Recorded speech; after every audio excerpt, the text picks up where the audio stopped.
Hey, all you precious people that are joining. Thank you for being here. Looks like we're going to be starting in like 20 seconds.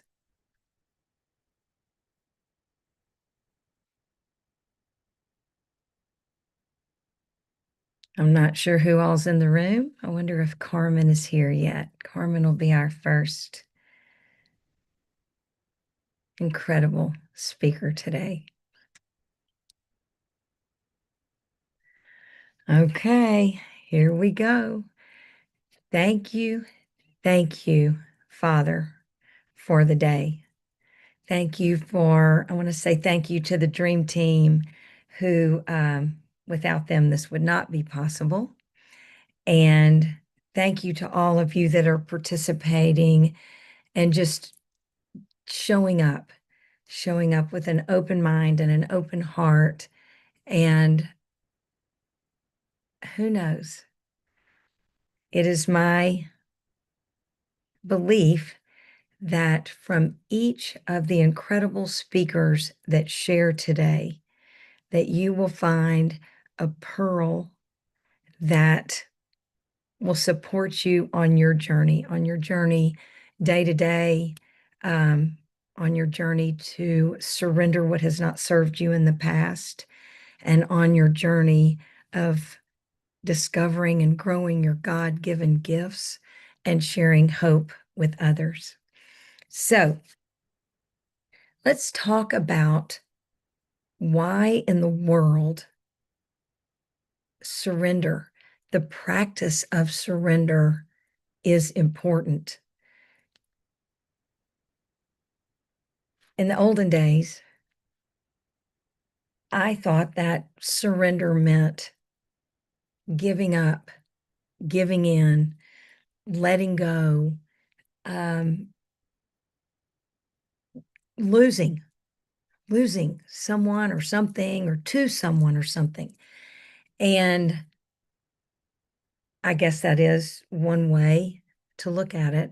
However, what I've discovered, being 110 now, and I must admit, I didn't learn the easy way, but I have learned that surrendering something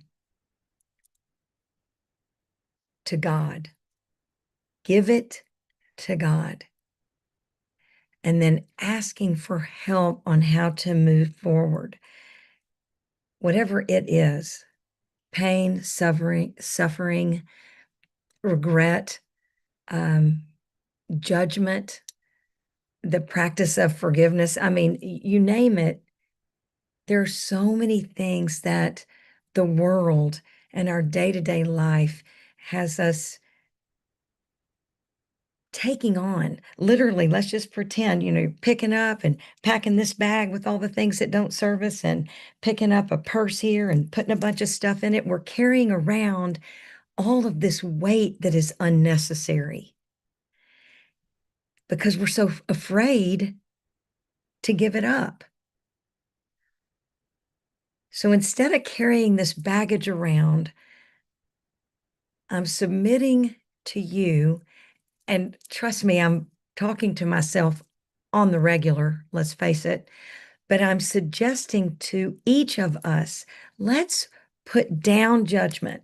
Let's surrender it and say, God, help me to be here with an open mind. What if we start this summit, start our listening with an open mind? And what if we opened our hearts and our minds to become students of surrender? What if we open our minds just to hear a person's story, the entire story? Have you ever listened to someone's story, and as they were sharing it, you thought you knew the next thing they were going to say, or you wanted to interject because you could relate to it? I've done that once, maybe twice. What if we listen to the entire story before asking questions and assuming and we all know what that spells, right?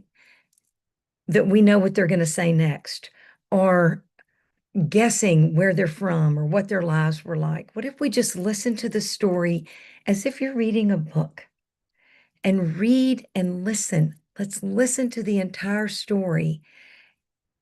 My guess is you're going to find a pearl in each story that connects you to each of these incredibly generous speakers. They are going to share vulnerably. They are here because they have practiced and still practice surrendering something and asking God for the help in order to move forward and to keep going and to never give up and never surrender to something, but to surrender what's not working in order to grow stronger by the grace of God. It's important that I share with you today that we gather in honor of all faiths that are of light and love. We have speakers that are joining us, just like we have in the world. We have people joining us from all different faiths, from all different walks of life, with all different experiences. And the reason this is so important is because curiosity, not judgment, is going to help us grow in our faiths. Yes, I am going to quite often reference God. I will quite often reference God, Father, Son, and Holy Spirit. There will be those joining us today that will reference God as they know Him, higher power, source. And again, I am suggesting that you are here with an open mind and that you are here being very curious, because this is a place where we are going to connect with people that we feel are so different than we are. Y'all, we are so much the same. We are all children of God. We matter. Our stories matter. And God, as you know, God loves you beyond belief and wants you to surrender what is not working and ask Him for help. He is not going to force Himself upon you, because it is a choice. And that is one of the gifts that we have as human beings. And that is, we do have a choice. So before we welcome our beautiful Carmen to set the stage for us today, I ask that we all gather in the serenity prayer. God, please grant us the serenity to accept the things we cannot change, the courage to change the things that we can, and the wisdom to know the difference. One more little thing I'm going to share with you all. And that is, and I shared this at a beautiful couple's wedding a few years ago. They're very special to me. And I shared this. We are the sum of all people we have ever met. You change the tribe, and the tribe changes you. This Dirk Wittenborn, he wrote, I believe he also directed it, Fierce People. And you need to know that. You need to remember that, because it's the truth. So all these people that you may not want to associate with in your life, that you have crossed paths with, they still are shaping you, and you are shaping them. So let's surrender judgment. Let's become curious. Let's support and encourage one another to practice surrender. And it is a practice. How often have you said you have forgiven someone? And now all of a sudden that comes right back up because it's a practice. It's the practice of forgiveness. It's the practice of surrender. The more we practice, the better we'll be at it. We will never be perfect. However, let's, for this next 3 hours, whatever part of this you can be part of, let's surrender any expectations, any judgment, and let's listen in a manner that will help us grow and connect. Let's share hope. Let's throw lifelines all over this planet, one beautiful story at a time. And now I believe, and I'm going to double check with the team, I believe we are going to be welcoming sweet Carmen Davailus to the stage. And oh, I see her coming up. And I want you all to know a little something about Carmen. Carmen is an award-winning artist, photographer, speaker, podcast host, and she is one of the Earth Angels, a former nurse practitioner, and her work explores the strength found in the present moment and in surrender. Through her heartfelt storytelling and practical she reminds us that sometimes the path forward begins with letting go. Carmen, welcome. Thank you, Carol. Thank you, Carol. It is such an honor to be here today. And when I started hearing you speak about surrender. I had to really deep down, dig deep a little bit and say, well, surrender has been something I've touched a little bit on, but I had a hard time understanding. And I thought about even I'm gonna so in 1977, the Serenity Prayer was my high school graduation prayer. But I Mm, didn't quite, I'm like, what does that really mean? I'm a teen, I'm not sure I get that. And then when I was working on my master's program in nursing. So now we're into the 1990s. I'm in my 30s and I'm really struggling. I'm struggling because I need to come up with a thesis, something I'm going to study for a year and a half, maybe 2 years, and write it up. And it needed to be something close to my heart. And my fellow students were doing very clinical type studies. And in my head and heart, I'm screaming, no, I just can't bring myself to do it.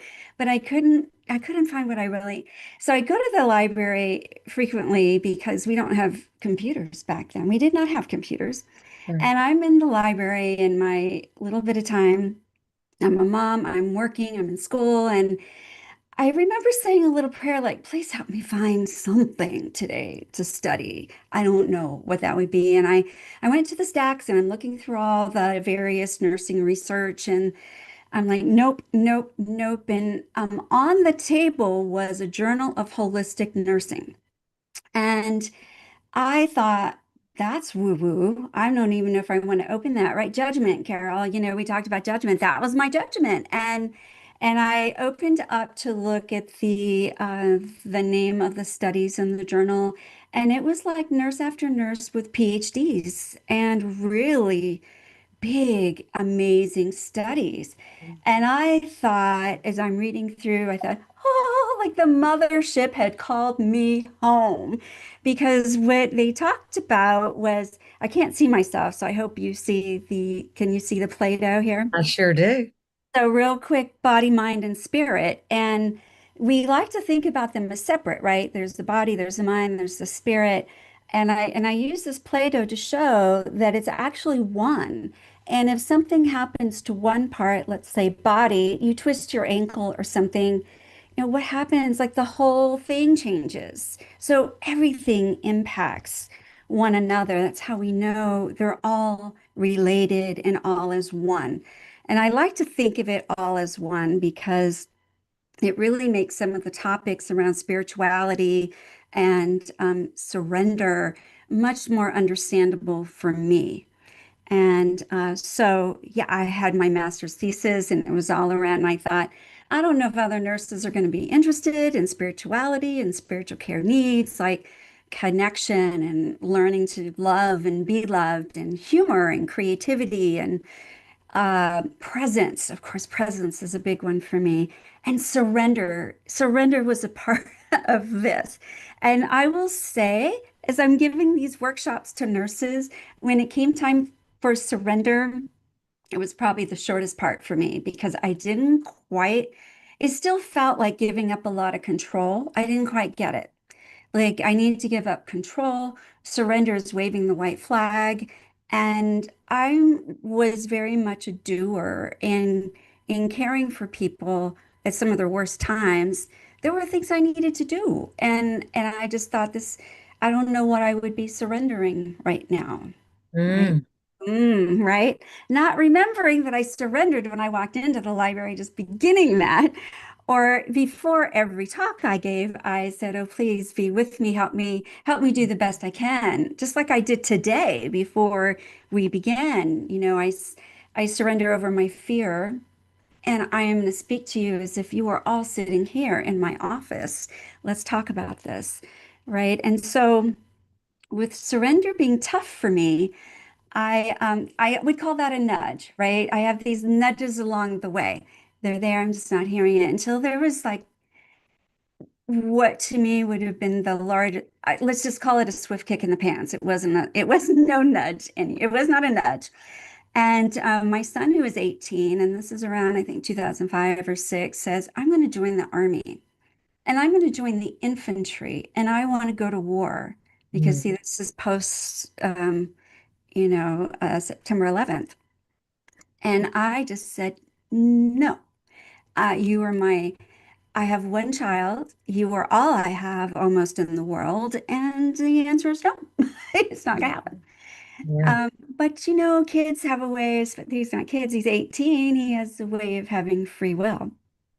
And he craved that, not having a father. I think he really craved that brotherhood and Mm. of doing something bigger than himself. He's very courageous and still is very courageous young man. And he went off to war. And I thought a part of me had just been ripped out.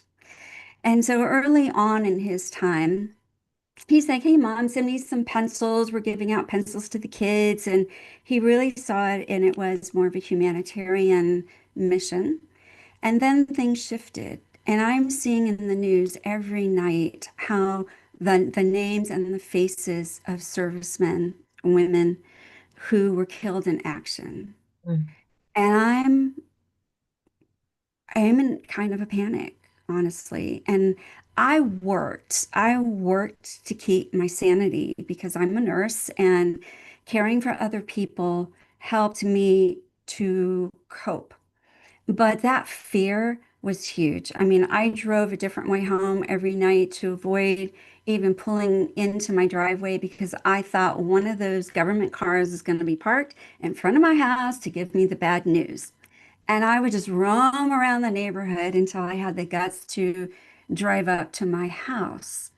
And so this is like this simmering thing for me. And I'm managing, but if a song came on, it might make me cry. And I'm like, I got to do this, right? And in ways, many ways, I was surrendering at the time, but not the big surrender that I really needed. And around the holidays, we had not only did I have some time off, but we had a snowstorm, which is unusual for Texas. And the roads were closed, so I'm stuck at home and I'm playing the news. And I'm telling you, this is how crazy this was. I'm watching as much as I can. And there was a website for the Army that showed injured and killed in action, and it didn't have their names, but it would say what base they were from. Mm. So I knew how many from my son's uh, squadron, were injured or killed, but I didn't know if it was him or not. And Mm. I may not know for a day or so because that's how it goes. but it was updated in real time. So if you can imagine, I'm just like, and here we're snowing and I'm stuck at home. I can't go do what I need to do.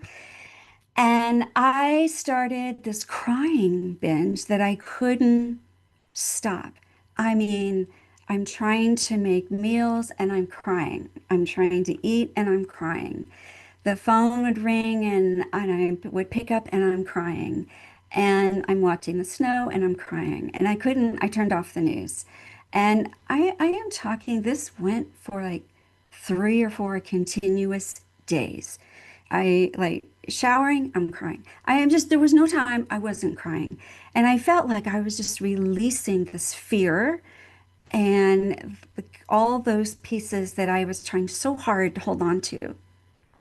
And one night, of course, I couldn't sleep, and I knew like I had bought some. I'm very creative. I want to be creative, and I bought some beads, similar to these. Mhm. And in fact, this was something I made during that time.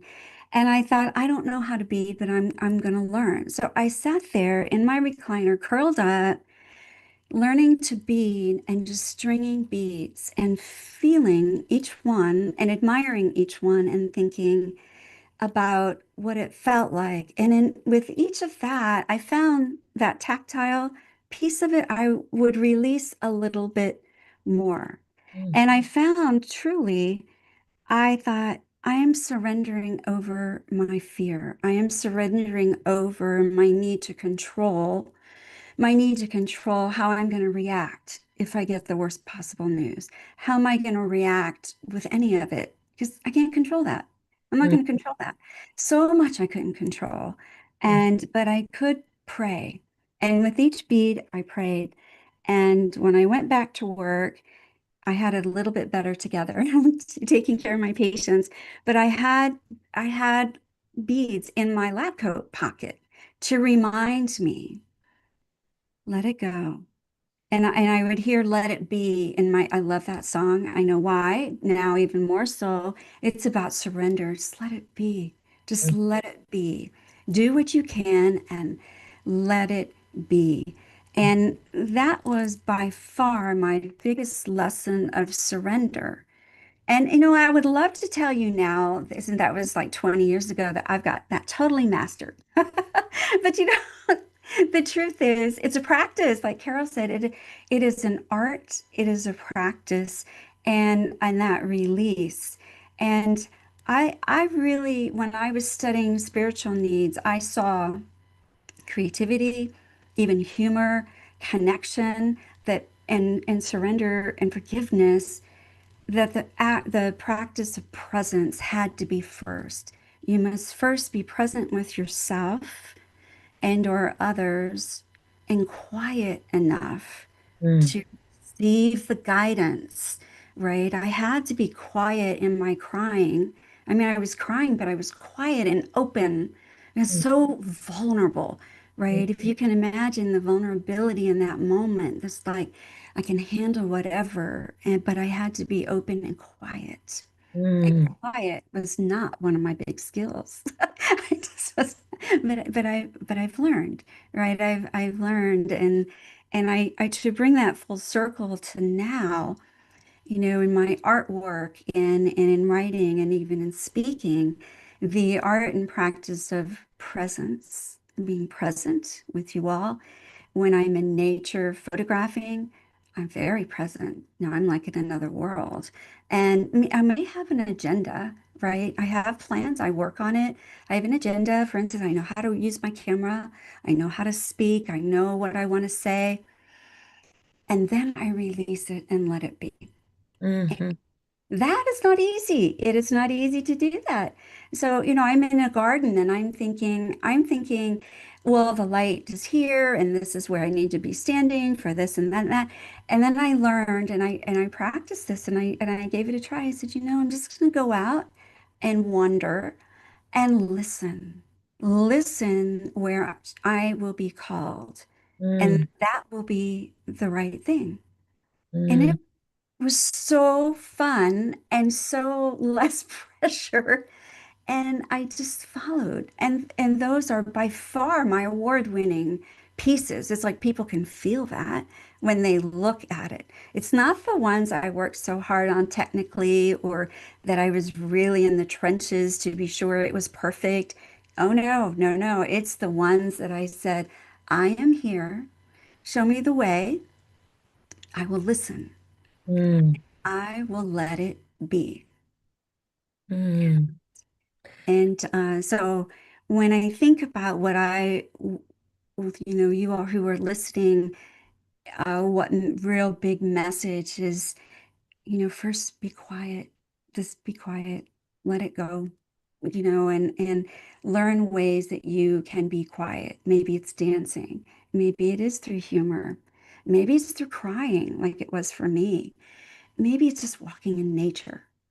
And then when you're quiet, you will receive and you can release, send it to God, send it to God, surrender that.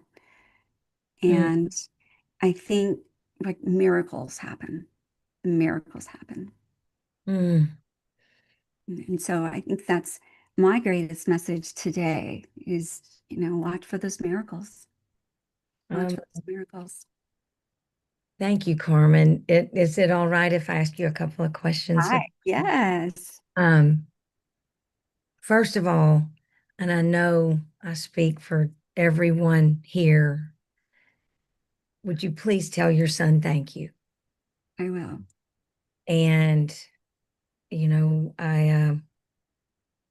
what a gift in service to others. And, just coming off of Memorial Day, it's really, I'd like to thank everyone that has and knows and loves someone that has given their life for all of us, for all others, and for all those to come into the future, and to all of those who actively serve. And I just thank you, him, and all of you so much. So interesting that when you were practicing this surrender of control and surrender of fear, and again, I know the audience appreciates it is such a practice. Mhm. And when you would do this practice, would you have momentary relief when you were in this active practice of surrender? Like, please, God, take this. Please, God, give me the next step. Give me the strength to add another bead to the beading you were doing. Did you actually feel relief moment to moment? Oh, absolutely. Absolutely. It was definitely with the beginning and the beating, piece by piece, piece by piece. And as the weeks passed and I carried my beads in my lab coat, always had a practice of saying I did house calls. And so before I would go into a home and visit someone, I always said a prayer, you know, please, maybe help me do no harm. Maybe that's the top one. Help me do the best. Help guide me. Help me Mhm. to hear what they're trying to tell me. Help me be of service. These kind of things. And so that when I walked in, I'm already in the right frame of mind to listen and to pay attention. Mm, And the bead by bead practice helped me to recognize that even more and that connection, because while I was praying for my son and praying for safety, I prayed for all of them over there, yes. right? For and then it became like, oh, there's other mothers, there's other wives, there's other husbands, there are so many. And then there are those fighting on the other side. There are people too. May they find some peace. May they, and it just got to be so much bigger. And I think that was the saving grace for me. It was so much more than myself, but it Mm. was also myself, right? So, You bring up such an important point, and that is not only is this practice of surrender helpful to each of us individually, but as we are doing that, as we're because we are asking for help from God as we know Him. And as we ask for help, we realize, and all of a sudden, it's about everyone else as well. Mm-hmm. Because when we are connected to God, to love, we are connected to one another. Mm-hmm. Mm-hmm. And we're consciously, it goes from, in your incredible story, your surrender went from, I'm going to give you this control, take this fear from me, I'm praying for my son, then you're praying for everyone's sons and daughters. And you're praying for all those mothers and fathers and families. And it's just such, this is so much bigger than we are individually. Mm-hmm. We are so connected. And you are sharing how your practice of surrender, you were connected to your son, and then all of a sudden you're connected to God, and then you're connecting to humanity. Mm-hmm. That's really incredible. I have beads with me as well. They're rosary beads. I'm not a beader. One of my incredibly talented sisters, she can bead like you, like no other, and she's also an incredible photographer. The My favorite song of all times is Let It Be. We have never talked about that. No, no. And audience, just so you know, we're kind of smiling at each other because every single time Carmen and I visit, there's just yet another something that ties us very closely together. Um, and it is, and you're reminding us to get present. If we're not present,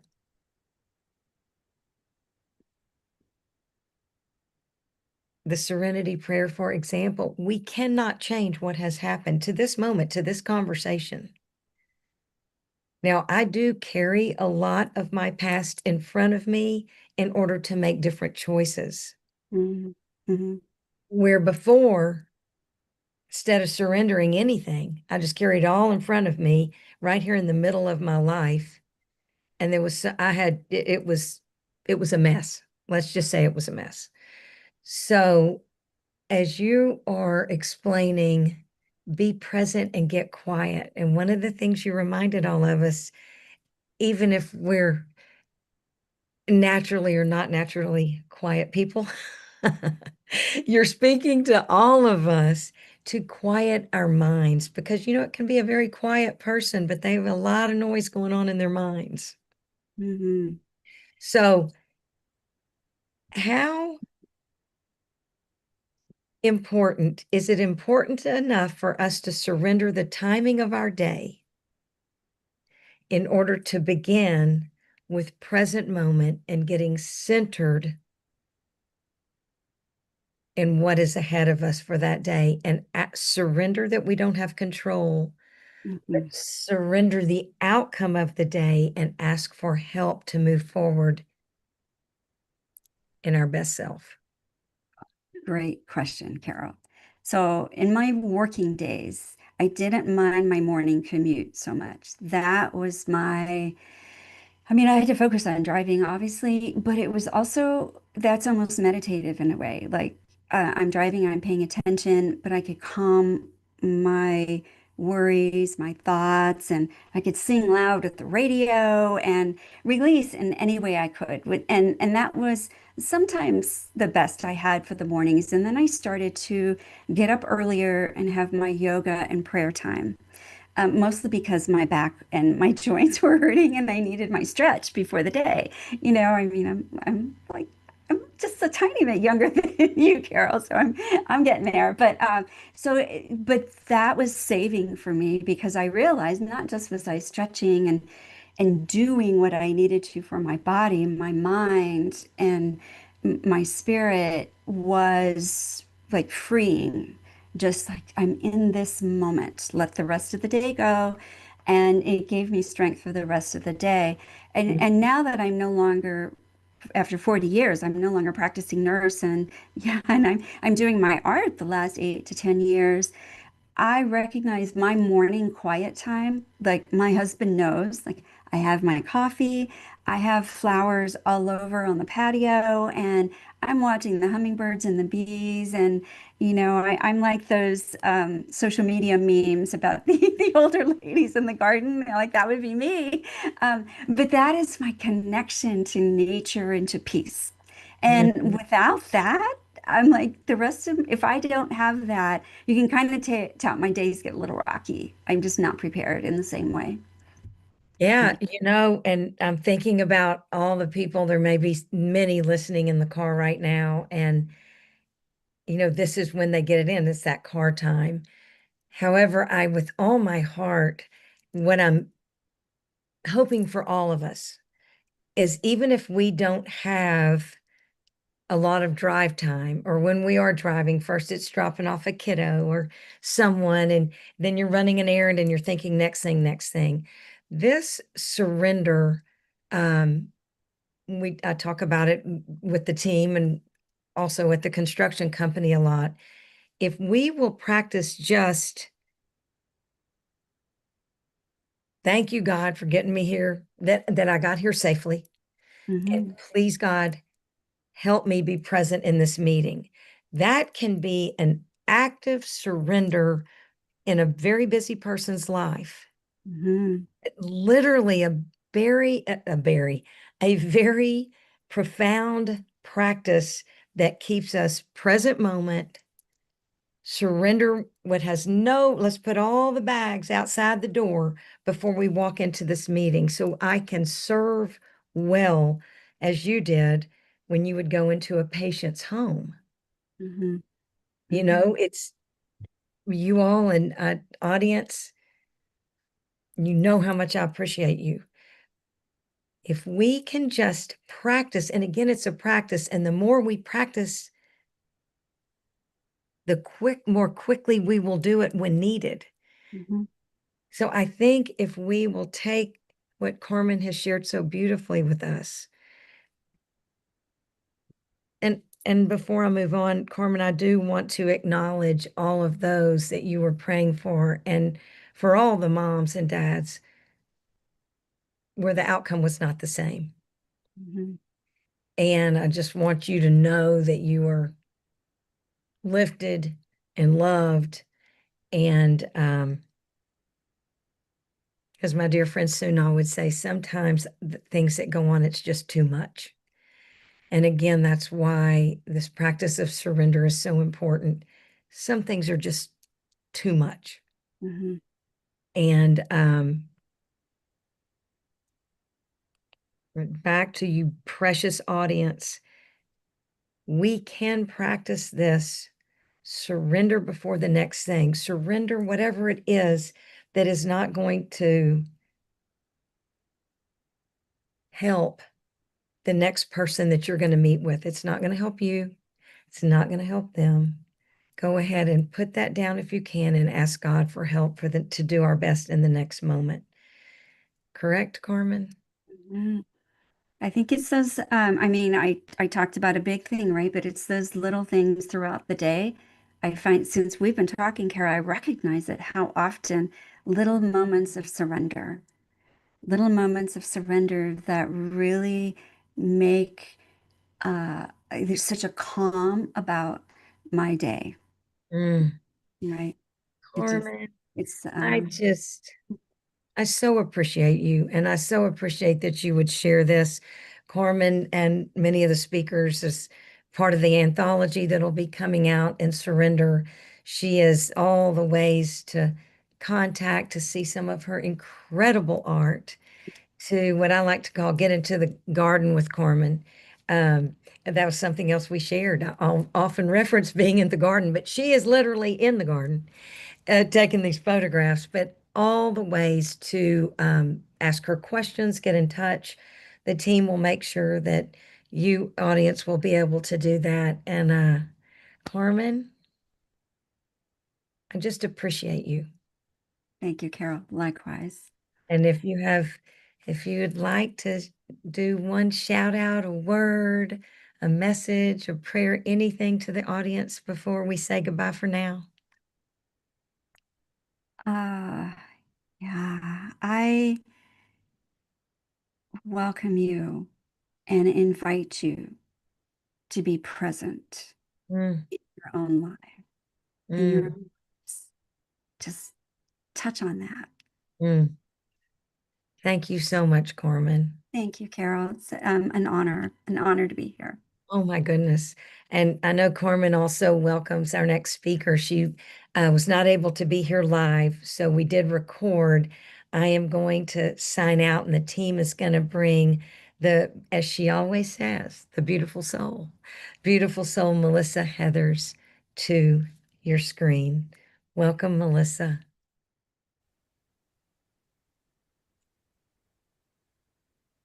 Our incredible next storyteller, speaker is Melissa Heathers. And Melissa and I have had the pleasure of working together, collaborating together. We're in groups together. And the more I get to know her, the more privileged I feel. I'm going to read just a little bit about Melissa for you all right now. Melissa Heathers is an author, a TV host, and producer of the book Crawl, which is a media platform that brings authors from the page to broadcast through meaningful conversations, visibility, and storytelling. Through her work, Melissa helps authors step into their voices. How cool is that? Share their message and expand their impact way beyond the book. And it's Melissa and I, once we met, it was just very safe to share, you know, about the dark side. Her beautiful book, Dear Ego, Dear Heart, is poetry, but it is this beautiful story that unfolds in this conversation, right, that goes on between the heart and the mind, let's just say. So if you're able to grab that book, and in the meantime, thank you for Melissa. Thank you, Father, for Melissa. And thank you, Melissa, for being here. And please share at least one of your surrender stories for this beautiful audience and beyond. Carol, thank you for having me. This Surrender Summit and the practice of surrender, it's such a beautiful thing, and it's a beautiful gift that you're giving people stages to share that stories heal and they evolve the world. And I'm truly grateful and honored to be here. So I'm going to share a story about a mother and a daughter, myself and my mom. And it's surrendering the mother that I wanted and accepting the love that was. So it might be a little hard for me to get through. My mom's passed on now, but I'm going to try my best. I think the tears flowed last night, and it's just the truth of our story, our journey together as mother and daughter. There is a grief when someone dies, and then there is a grief that comes long before they leave this world. The grief of accepting that someone may never become who you need them to be. That's my situation. For me, that person was my mother. Growing up, I longed for connection that never fully existed. Like many daughters, I wanted a mother who felt safe, a mother who saw me, a mother who celebrated me, a mother I could run to when life felt hard. Instead, I found myself navigating a relationship that often felt like a battlefield. My mom lived with traits that would later help me understand our dynamic was more clearly narcissistic tendencies and borderline personality disorder. At that time, I didn't have the language for it. I only knew that I was consistently searching for her love, approval, connection from somebody. that was unable to consistently give it to me. And for years, I battled. I believed if I just loved harder, gave more, sacrificed more, understood more, then maybe things would change. Maybe she would finally see me. Maybe she would finally choose me. Maybe we would finally have the relationship I had spent my life longing for. But healing has a way of teaching us different truths. One of the hardest truths I ever learned was that love cannot be forced another person, and it cannot force another person to heal. No matter how much we give to that person, no matter how much we sacrifice, no matter how much hope we have. And so I spent years caring for my mom in her terminal illness, but also as a child. I was the parent. I was showing up, I was helping, I was supporting, giving from a place that often left me empty. Not because I didn't love her, but because I loved her so much that I abandoned myself in the process. What I was really seeking was an opportunity to give. It was an opportunity to finally receive, to receive gratitude, to receive acknowledgement, to receive the kind of love I spent my life trying to earn. But that moment for me, Carol, and our relationship, it never truly came. And eventually I was faced with one of the most painful acts of love I have ever known. Walking away from your mom when she's terminally ill. Not out of anger, not out of resentment, but out of love for myself and her. Out of love for my own healing, love for the woman that I was becoming. I realized that remaining in the cycle of hurt was not helping either of us. So I created distance and space, a decision that carried both heartache and relief. People often talk about forgiveness as a single moment, but for me, forgiveness was 1,000 small surrenders, 1,000 moments of releasing expectations, 1,000 moments of choosing peace.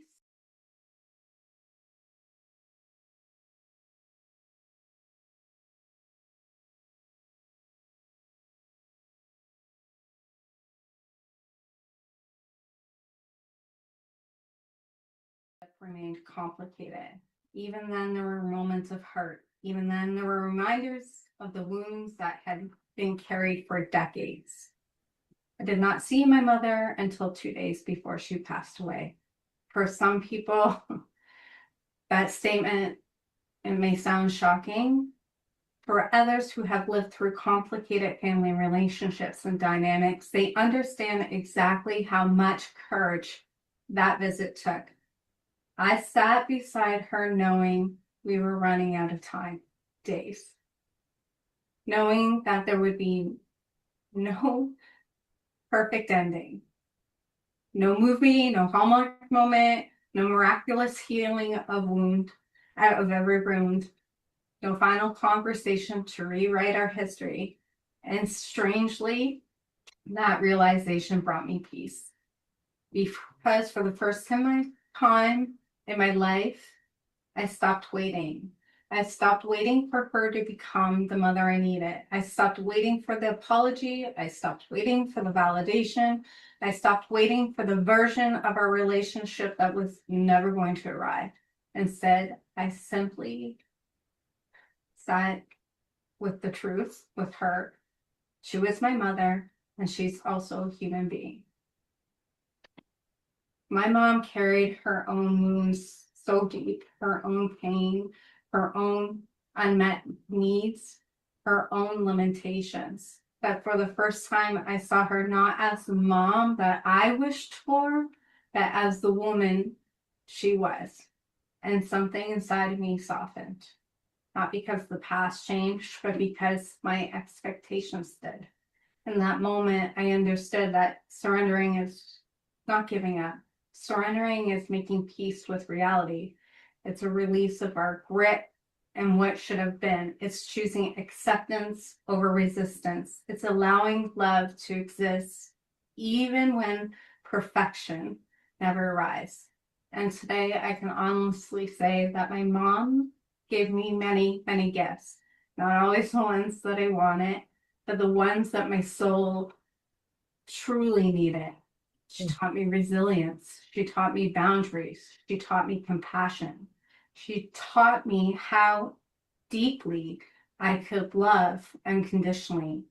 And perhaps more importantly, she taught me how to come home to myself. I believe on some level, we choose the lessons our soul needs the most. And while I would never wish for the pain, I can now see the purpose. The relationship that once felt like my greatest wound become my greatest teachers. My surrender was not about surrendering my mom. My surrender was about surrendering the hope that one day she would become someone she would never be able to come. She just wasn't capable.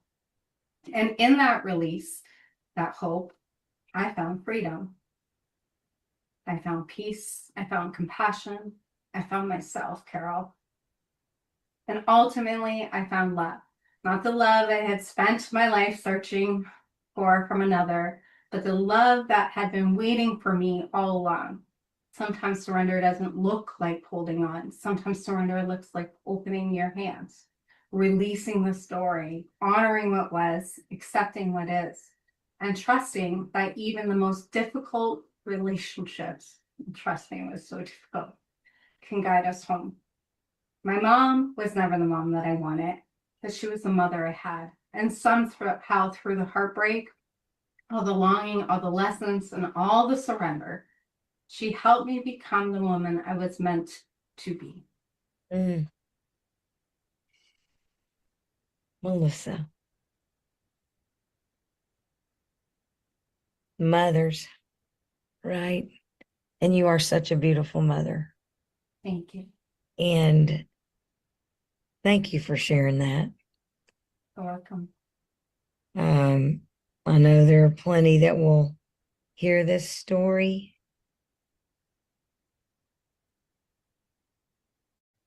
There's a beautiful young lady that I talk to often, and we talk about oftentimes that wounded souls are raising wounded souls. Yeah. Sometimes wounded souls are raising and wounding souls. Yeah. And well, you know, as a mom, that there are expectations, or certainly we have expectations of what a mother looks like, what she's to be, how she's to comfort and love us. And as a child, do you think you knew there was surrender going on as you were helping your mom ever since you were a little girl? Was there ever any light, or you carried that for so long? I carried it for so long. So when you are a child of a narcissist or borderline personality, you learn to placate, because when you placate to try and please someone, that is how you think you are to receive love. I married what I knew. I was that version of myself for a long time, placating and doing everything for everybody and having no boundaries. And it was only in the incredible hurtful moments that led me to those boundaries, that led me to, I love you. I accept the love that you have to give, but I surrender that longing that I need you to be this mother. I need you to love me this way. Because when a person's not capable of loving somebody in the way that they need to be loved, that's okay. You have to learn how to love yourself whole to be fully loved. And sometimes we can only accept what people have to give. I mean, the relationship was tumultuous. Like, I don't think I said that right. Did I say that right? You said it like tumultuous. I can't say that word, so we will avoid that word. I mean, There's a very good chance I didn't say it right. You realize you're asking the wrong person. okay. It was a very difficult relationship. My whole life, right up into like the estate, she did a lot of, hurtful things. And it comes with forgiveness of her, a deeper knowing from my faith that she's no longer mentally suffering anymore, and a forgiveness of myself. I mean, walking away from your terminally ill mom out of self-love, not self-protection, out of self-love and love for her, because those dynamics are not healthy. That doesn't look normal to people. People are like, how do you do that? Like, how can you do that? It doesn't mean that she's not my thoughts and my prayers, and my surrender and my prayers when I, please on this suffering physically and emotionally for my mom. But it means I know my worth of who I am. I know that I love you as a human being and what you have to give me, but I am no longer willing to be treated like that, to be abused, to be neglected. It's so funny because everybody in my personal world here in Ontario, they know that relationship and they know how hard of it. And the neglect in my life, it didn't look like normal neglect. I had a beautiful house. I had food on my table. It was emotional neglect. It was, I was abused when I was a child and my behavior was outrageous. And the first time that happened, my body disassociated. I was very young, I was 3. And I remember seeing myself in that situation and being like a robot. My mom she was there, but she was not there because of her own mental health issues. And I came around the corner and it's like she knew. It's imprinted in my brain, and she just looked at me and, what's the matter with you? And walked away. So it all looked normal on the outside, house, car, middle class family, not hurting, but the inside is broken. Mm-hmm. And she just wasn't able to, after that abuse happened, when you're abused and it's not taken care of, behaviors become very relevant and very out of control. And instead of, having the knowing something's happened, it was, what's wrong with you? You're terrible. You're this. And it was always, I had to be this projection of this perfect child. And that's how nobody's perfect. But having said that, that's a generation where you're seen and not heard. And that's okay. We evolve as humans. I know I have, because of the way that I grew up, because of the darkness that I endured here. I broke generational trauma. If I didn't surrender, my pain and I could choose to be stuck in that generational trauma, or B, surrender it.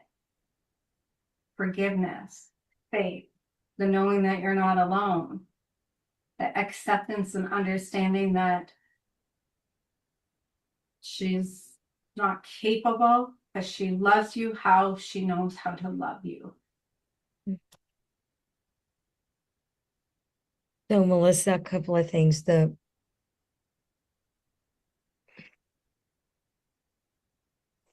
I'm going to say this again. I want to thank you for sharing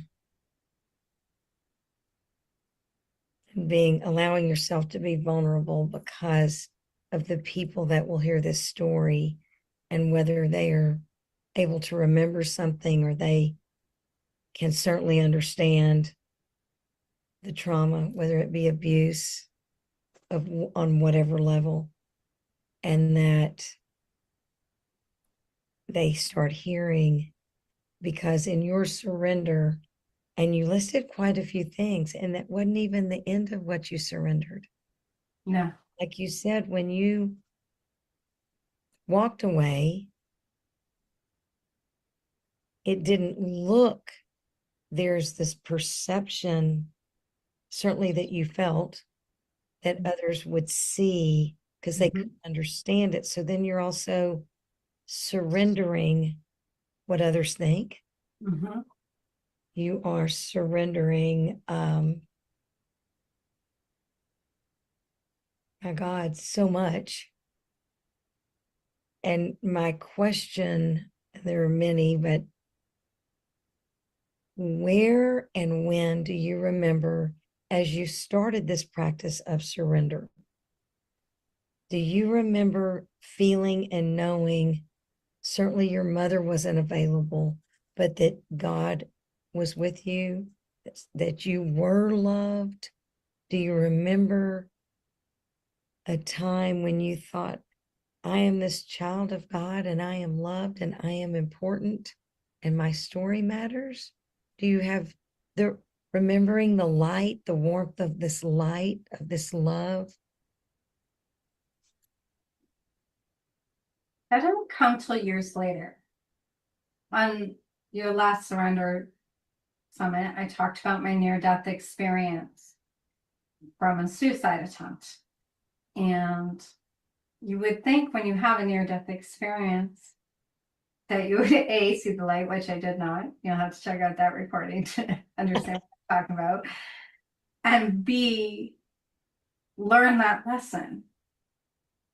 That because like I was stuck in placating Mm. and being the parent emotionally, and then having my own outburst of emotion from enduring sexual abuse,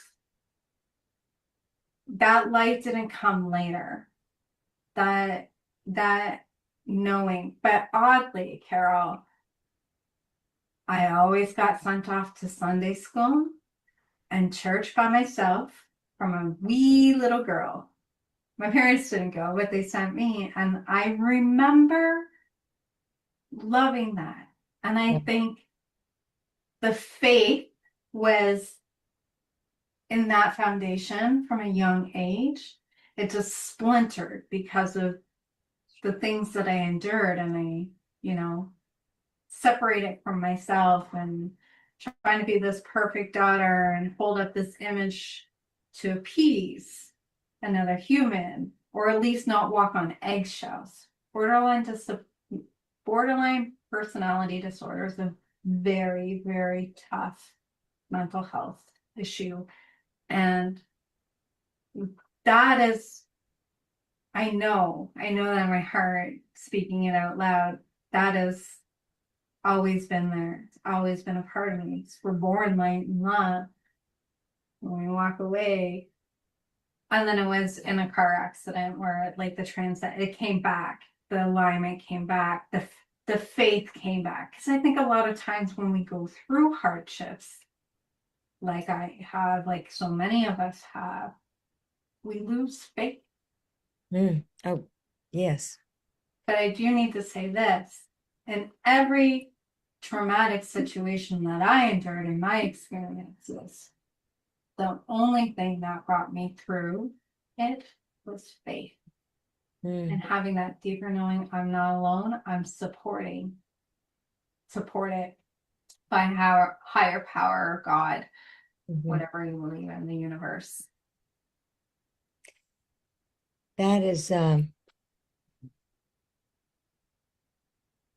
so much of what is going on here and what you're sharing is you are, and anyone that is hearing this, whenever it is, I know they're receiving this hope. I mean, here you are, and yes, it was many, many years of trauma. Yeah. And it's still, and that's the question to this day. You know, you and I talk often, and many of us do, about the practice of this surrender. And you still practice it. Do you consciously practice surrender each day? Yeah, in many facets of my life, Oh, yeah. in many facets, work, being a mom, being a single mom, my relationship with my partner, when my ego kicks in, like every day is a surrender. It's the practice of something, and not just once a day, not just in my prayers. It's consistent. And it's only through the power of being able to observe myself or knowing that I'm having a negative thought and flip the script, Yeah. flip it and surrender it. Yeah. Yeah. So, Melissa, and I look forward to our next conversation. You guys always. I mean, it's always amazing. In this little couple of minutes that we have left, what would you share with those that are fortunate to hear this part of your story? What would you share with them about hope? They are loved, and this practice of surrender. Faith. Okay. Let me think about how I want to say this for a moment. The kingdom of love.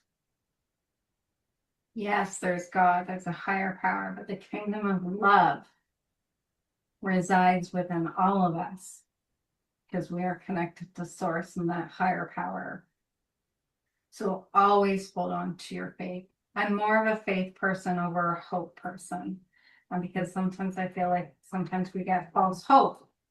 If I just pray hard enough, this will change. But if you keep faith, it's a different perspective. They're very different. So just keep always the deeper knowing that we are our own kingdom of love and our own kingdom of faith, if that makes sense. It makes beautiful sense, and of course, our message of surrender, this is all inclusive of all people of faiths of light and love. And to those and to those who know source, and I'm going to refer to this as God, in my faith, Father, Son, Holy Spirit, it is that to live in God, and I'll use your word, to live in faith, but to live in God is to live in love and love in you. And so often, and I may repeat this often, but I believe it's worth repeating. And just recently at a loved one's service, I shared this, and that is so often our actions, especially with the mental illness or whatever people's circumstances are, our actions do not represent the love that we have, feel for these precious children, such as yourself, and how fortunate your mother was to know your love and however it all works. And vice versa. That's right. And I want to remind the audience, Melissa always comes back to this in our conversations, is that she knows enormous light because she has known enormous darkness. Don't make me cry, Carol. Well, you share it often, and we're both going to cry. Thank you You, as you always say to everybody, the other thing she always says is, thank you, beautiful soul. Um, thank you, Father. And thank you, audience. And as I always say, hook 'em. I got yours.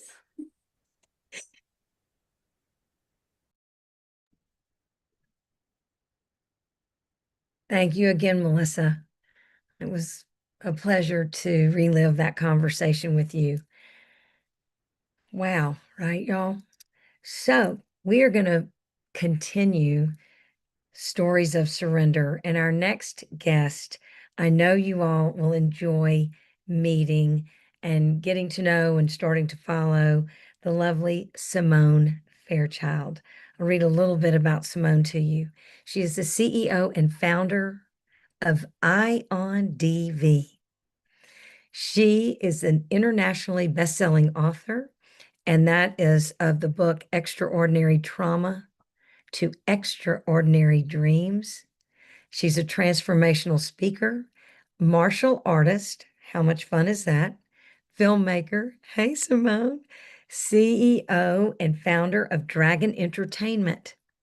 Through her powerful story of overcoming trauma, transcending limitation, and elevating consciousness, she inspires audiences around the world to literally rise and walk boldly into their purpose.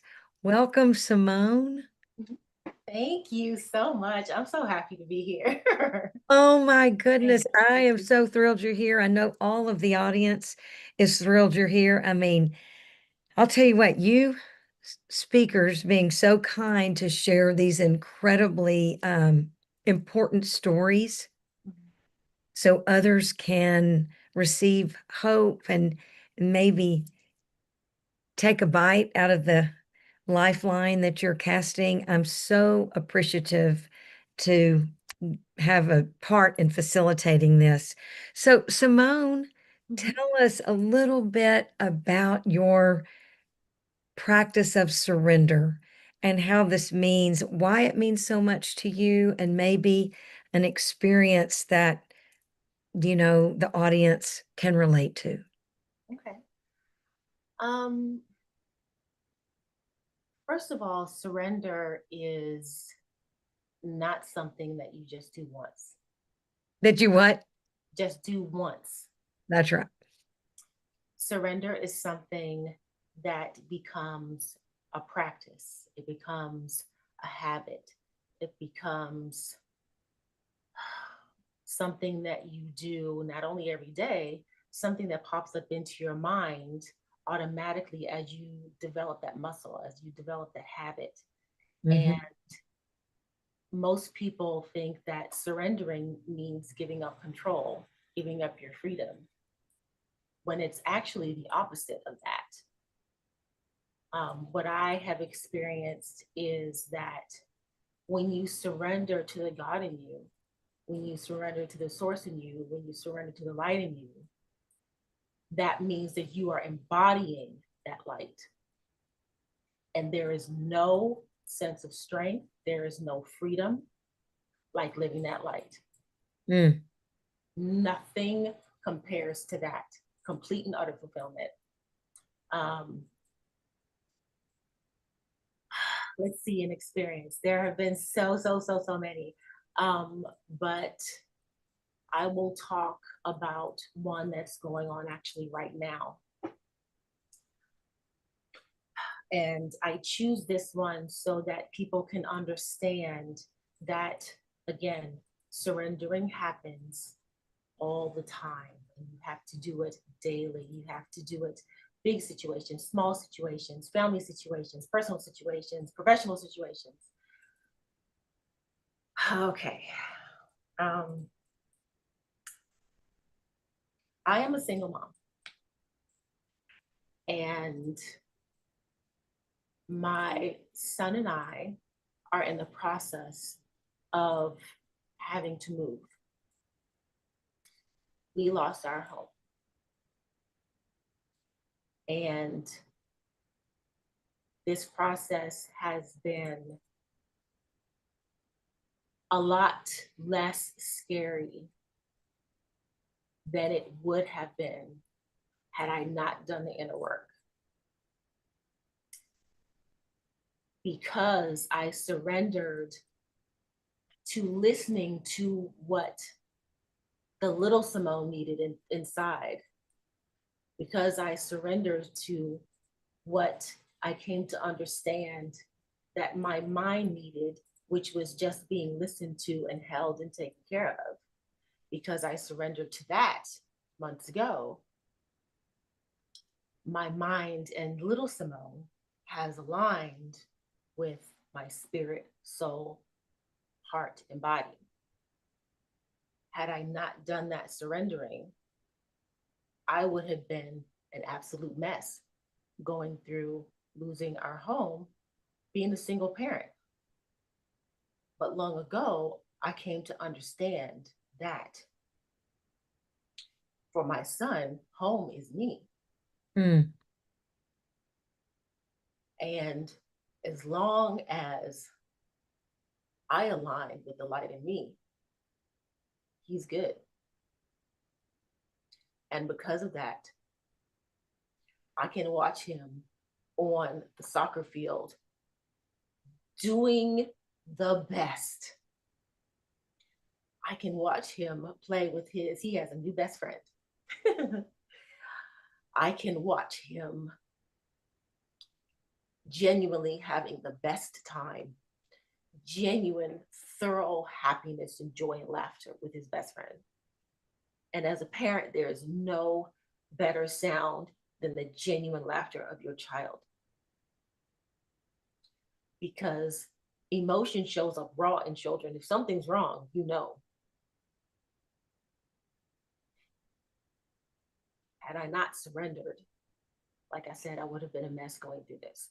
I wouldn't have been able to find other options. I wouldn't have been able to reach out for help.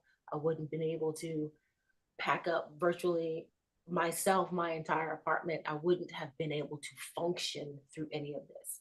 I also would not have been able to understand that there are things that happen to people and happen with people that are because they are meant to be the example for what is happening. Because there are other people, look at the economy. There are so many other people that are losing their homes, losing their jobs, losing and losing and losing. And people are crumbling underneath it. But you don't have to crumble in the eye of a storm. You don't have to. As long as you surrender to the light within you, you become the eye of that storm. You can sit still in that storm. You can function in that storm. You can prevail during that storm.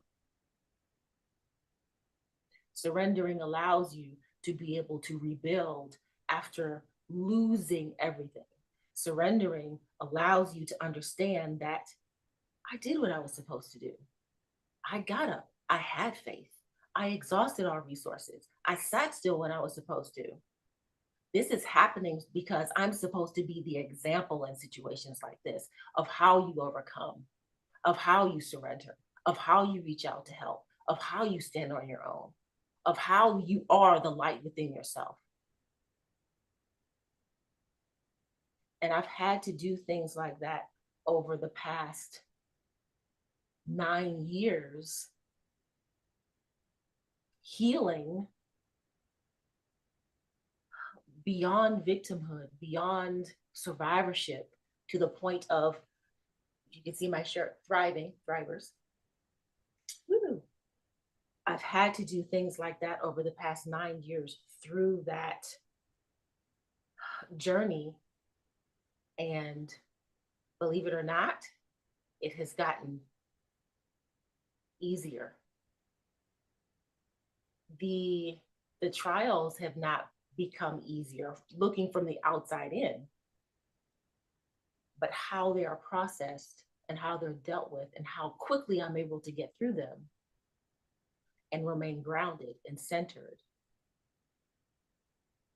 And the choices that I make, it's become easier because I'm continuing to surrender. to the light within me. And also understanding that the light, there is a source, of course, outside of us. There is a source, of course, outside of me. But that source is also within me. And the source is also within you. And the source is also within every single person that has ever been alive, is alive, and who will ever be alive, because we all have a soul.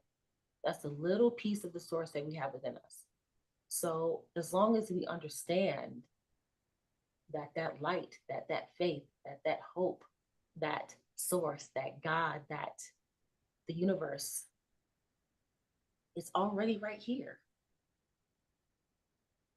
Everything that we need is literally here to be rediscovered and to be lived. So surrendering to that understanding expands you to more of that power every day, every day, every day, every day.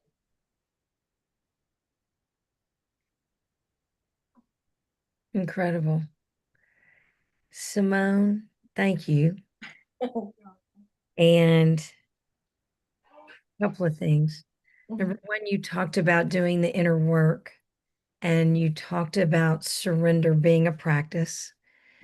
And the more we practice that, and I bet this comes up with Blair too, but you're building this surrender muscle. Blair, my prediction is she'll be talking about that resilience muscle. But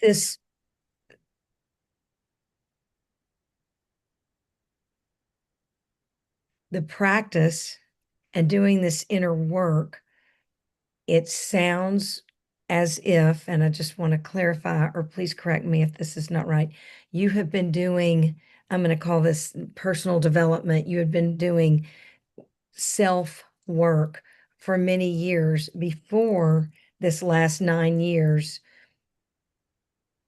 and all the trials and tribulations that we're talking about currently started building. So for those that are listening and they have others they want to share this with, etc., that really have not done a lot of conscious self-work. I think we're always working on it, whether we know it or not. We all, are, if you know better, you need to do better. And I think that goes on. But to those who are just beginning to think about surrender a different way, to realize that it's so powerful, and to come to this beautiful understanding of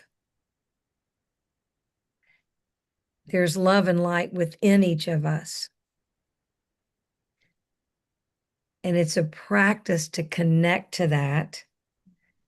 It's a practice to connect with God, as we know God, higher power, so that we are not in this walk of life alone. Is that what you are saying? Doesn't matter when you start the practice, but this practice will give this freedom and connect you to love and light? Yes.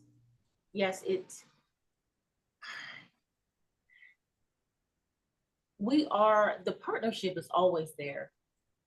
It's always been there. It's just a matter of whether you're aware of it or not. And the vast majority of the collective, the vast majority of people are not aware that it's there. It's just, over generations, they've just been detached from what's already within them. And so that's why the world looks the way that it is. But it does, in order to rediscover that relationship, in order to rediscover that partnership, in order to rediscover the fact that we were never alone, we're not alone, we'll never be alone. In order to rediscover that, it does take this practice. And it doesn't matter when you consciously started, as long as you consciously started. But we do know, like, we were raised, do unto others as you would have them do unto you, and have manners, and be a good person, and this and that. So we're kind of always taught to have good within, but it kind of goes by the wayside the more experience you have out in the world growing up. But within my journey, there was always, I was kind of always having to figure things out for myself. And I was always very introspective. And I was kind of always just watching and paying attention and being observant. So out of survival, I had to be aware of everything that was going on in my environment, everyone that was in my environment. So kind of forcibly, I was having to be introspective and be very aware. And in unpacking my experiences as I was healing from domestic abuse, I started to put the pieces together because I was chasing after God like my hair was on fire at the same time as I was healing from abuse. So thank goodness for that divine intervention that I didn't even know was permeating what you would think would be a boundary between, healing from abuse and pursuing light. During that time, you're so trying to figure out how to live and how to survive. But that spiritual growth was permeating what I was healing. And like I said, unpacking everything, I was able to see the divine through line. I was able to see it. I was like, oh. And I was able to see, because what 4-year-old kid, what 7-year-old kid can process, because I experienced molestation as well. What 4 or 7-year-old kid can get themselves through that without some sort of adverse, development of some habits or like falling into darkness? I had to have been partnered with something greater than myself. Mm-hmm. There's no other explanation than that. Mm. How did I know to protect my sister from that? How did I know that? There's no way in the world that just as a human being, just as a show, there's no way. Mm. And stories like that are so common. And no matter what anyone has experienced, and no matter what the person that has done something to you will tell you, oh, well, you're alone and there's no one out there, no one cares, no one's going to help you, no one loves you. Mm-mm. That's just control. Don't believe it. The help is here. The light is here. It's already here. Mm-hmm. You are never, ever, ever alone. And when you take those steps to surrendering, when you knowingly take those steps to surrendering, you all of a sudden start to click into this awareness. And it's like you start to see things differently. Like your perspective starts to change, starts to tweak. And you literally start to experience the wind blowing differently. It is the most amazing thing. Like the trees can blow. I remember one time I was sitting out in the park and my son was experiencing he was at a birthday party outside and it was outdoors. And I took a moment to just sit, and there was just a quiet all of a sudden. And I'm at a kid's party, so there isn't quiet anywhere. So all of a sudden, all I could hear was the faint sound of wind. And I looked up and there was a tree, a very large tree. And I'm just noticing how the leaves are blowing ever so gently. And I'm noticing how the sky is so incredibly blue. And I'm noticing how the clouds look different.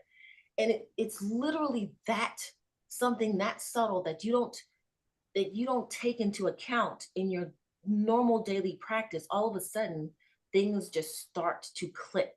And if you can start to notice how differently the wind is blowing, imagine how surrendering changes your perspective in your relationships, in your dreams, in your dreams you have in your sleep, but also the dreams that you want in your life. Imagine how surrendering to the awareness affects your parenting, Mm. affects just how you engage in traffic. Like Yeah. it literally changes every aspect, and you're just like, what is happening right now? What is going on? It is the most amazing experience how such transformation can happen inside of the same shell that you've been existing in for however many decades you've been on the planet. Mm. The Mm. same brain, you got the same cells, the same muscles, the same, you're the same vessel. It's just that awareness, that surrendering to that awareness takes over more of the space. Your vessel becomes more of the divine and less of noise, less of toxicity.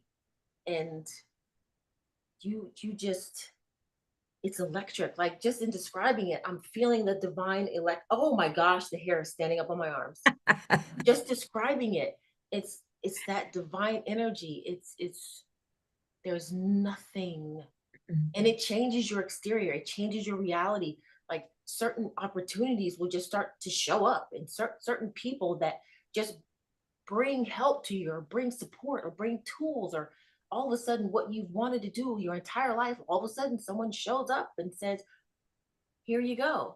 And you're like, what is happening? But then it starts to click. You start to understand. It's like, man, this is what I've been missing. And all of us are meant for that. Every single human being is meant for what I'm describing. Mm.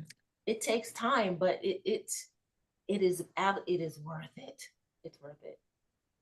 Oh, Symone, I was thinking about what's in my mind right now is your precious child. What a beautiful home he has in you. As you said, when you realized you are his home. And I know everybody's hearing that. What a beautiful home he has in and with you. So this is incredible. The next thing I want to highlight, there's so much of what you have shared I want to highlight, is that as a child, 3 or 4, going through such horror, that you still felt this nudge and you saw this light that kept bringing you back to even a knowing and figuring out how to protect your sister, Mhm. which is incredible. Um, and I hope for almost everyone it's unreal. Mhm. And yet again, I know that so many connect, whether it is they personally, we personally, or those that we know and love, someone personally has experienced what you have. And as you are sharing, what you're saying is keep surrendering the fear, but you're saying, look for that light, Mhm. look for the love, call for it, reach out. Please, dear God, help me. Mhm. And I feel all of us here and beyond are praying day in and day out for the darkness to be shattered by his love and light, and people be called to this surrender and ask him for help. Because what you pointed out here was that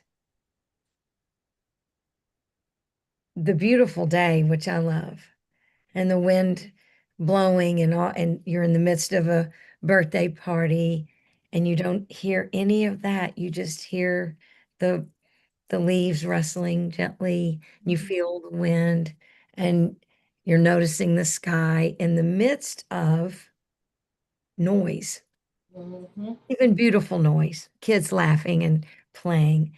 Mhm. But you were able to connect, which is so important for so many to understand. Many feel very alone when they're in midst of a lot of people. Yeah. They feel very, very, very alone. Mhm. And what you're saying is there is a choice to surrender the aloneness, even, Mhm. and ask for help. And as you pointed out, people started showing up, making a phone call. offering this, offering support, and you're like, what is happening? Mhm. This is not based upon what had been happening. It's certainly what you would not have expected. Right. And so what you're sharing with us is go ahead and surrender and ask for the help. Please, dear God, help. Please, dear God, as we know him, Yes. help me. Mhm. And hope, it's interesting in faith, hope means confident expectation. And that's what you're sharing with others is be confident and be looking for the light, be looking for the support, be looking for the help because it will come, is what you are saying. Yes. Mhm. Is that correct? Yes, that's absolutely correct. Yes. And I want to give people a little bit of perspective too, because Please. it, if you are new to surrendering, if you're new to reaching out and seeking that help and seeking that love and seeking, if you're new to the process, do not um, fall into either disbelief or disenchantment if it takes a while for it to show up. Because what I have found is that when you're new to it, like I said, it takes establishing that muscle. It takes establishing, reconnecting to that relationship. And it also takes clearing out of the noise that you have within you so that you can see that love coming, so you can see that help coming, so you Mhm. can see it because it's vibrational. It's a frequency. It can show up very, it can be very subtle in the showing up. Sometimes you might think that someone's just showing up and it's just they're just a nice person, and you might miss the love signal that you're giving you Yes. because of whatever trauma that might be left. Mm. Keep trying. And I'm not saying ignore your fear. Definitely don't ignore the fear, because a part of you that is fearful is the mind that is afraid that you're stepping out of a habit, out of the mind is feels takes comfort in structure. No Mm. matter what that structure is, structure Right. can be toxic. But if the mind has known that structure long enough, it knows that it can survive in that structure. But Yes. we are not meant for toxicity. Right. We are not meant for that. Um, So yeah. This is incredible. You're saying persevere in prayer, Yes. persevere in the practice. Do not have an expectation of what the light is. What Right. is the Mm-hmm. help that's being offered? Don't be judgmental. Just be aware and Yes. allow, I feel like as humans, we have different filters. And Mm-hmm. I think that the beliefs and a lot of what we carry with us that we practice surrendering is the first filter. Yes. Mm-hmm. And so I 80% of the time now, but it's a real practice to allow the information, the experience to hit that first filter, Mm-hmm. messing with the messy of our minds, if you will, and Yes. get to that next filter. Yes. Is this you, dear Lord our God? Is this the light? Is this the love? Mm-hmm. And expect it, but don't have an expectation of what it will look like. Right, right. And don't have an expectation of when it'll show up. Or the messenger. So what That we're one, saying is surrender timing, surrender expectations. I mean, y'all, there's a lot of practice that goes on.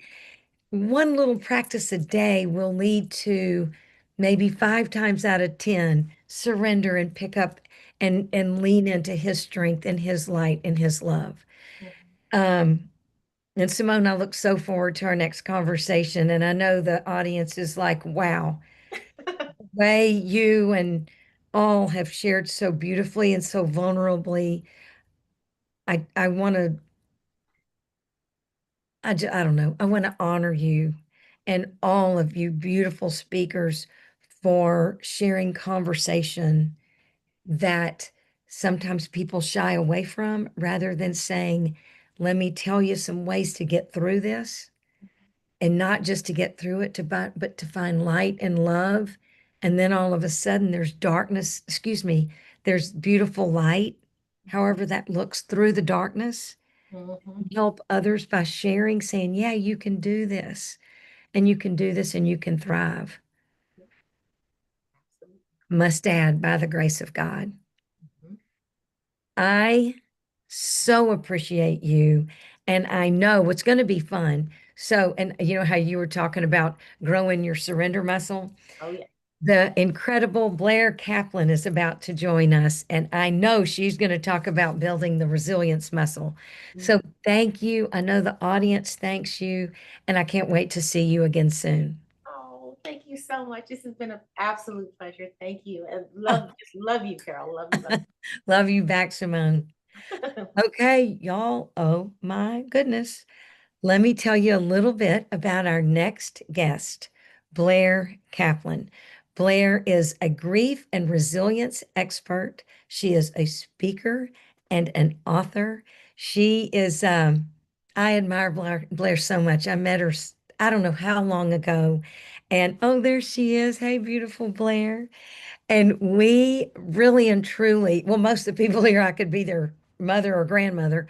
And it has been so wonderful to learn and to share and to journey a little bit of this life with Blair.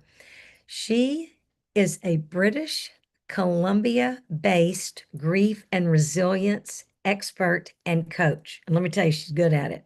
She is an author, she's a motivational speaker, and she is the founder of the Global Resilience Project. I've had the pleasure of contributing to a couple of her anthologies, and I can't wait for you to tell you the number of people she is going to touch and help. Blair, welcome. Thank you for being here. Well, thank you so much for having me. Is my audio okay? Does it sound It, good? it sounds fabulous to me. Let me just look in my notes, y'all. I never look at my notes, and I bet the team wants me to. I think you are Oh, fabulous. amazing. Well, hello from Winnipeg, Manitoba. Ah, sounds incredible. It's something. Oh my gosh. Okay, so Blair, if any of the audience has not met you before, I Mm, know that this is a gift for them. mm, I have, as you know, heard you speak often. We have had beautiful conversations in person, which I so cherish. And you and your precious sister, you all, y'all are sharing quite the resilience game with the world.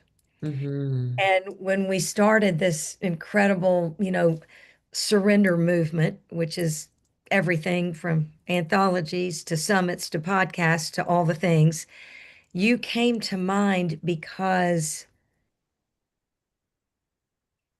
there has to be a lot of surrender to then have the strength and courage by the grace of God to build your resilience muscle. Yeah. And so, will you give us some of your story? It because your story has so many beautiful pieces to it. I look forward to what you're going to share with us today. Yeah, thank you. So, in a very short period of time, I navigated unimaginable loss.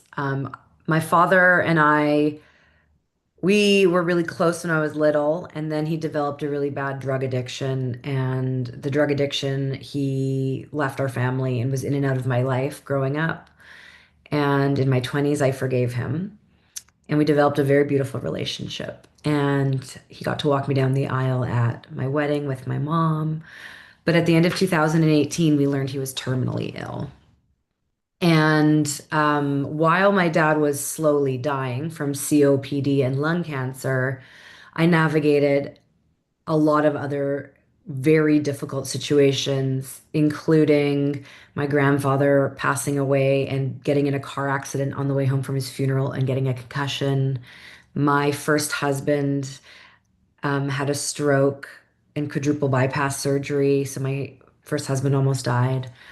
We couldn't get pregnant. We wanted kids. We were told we couldn't get pregnant. We got pregnant naturally without trying, of course, and then we miscarried.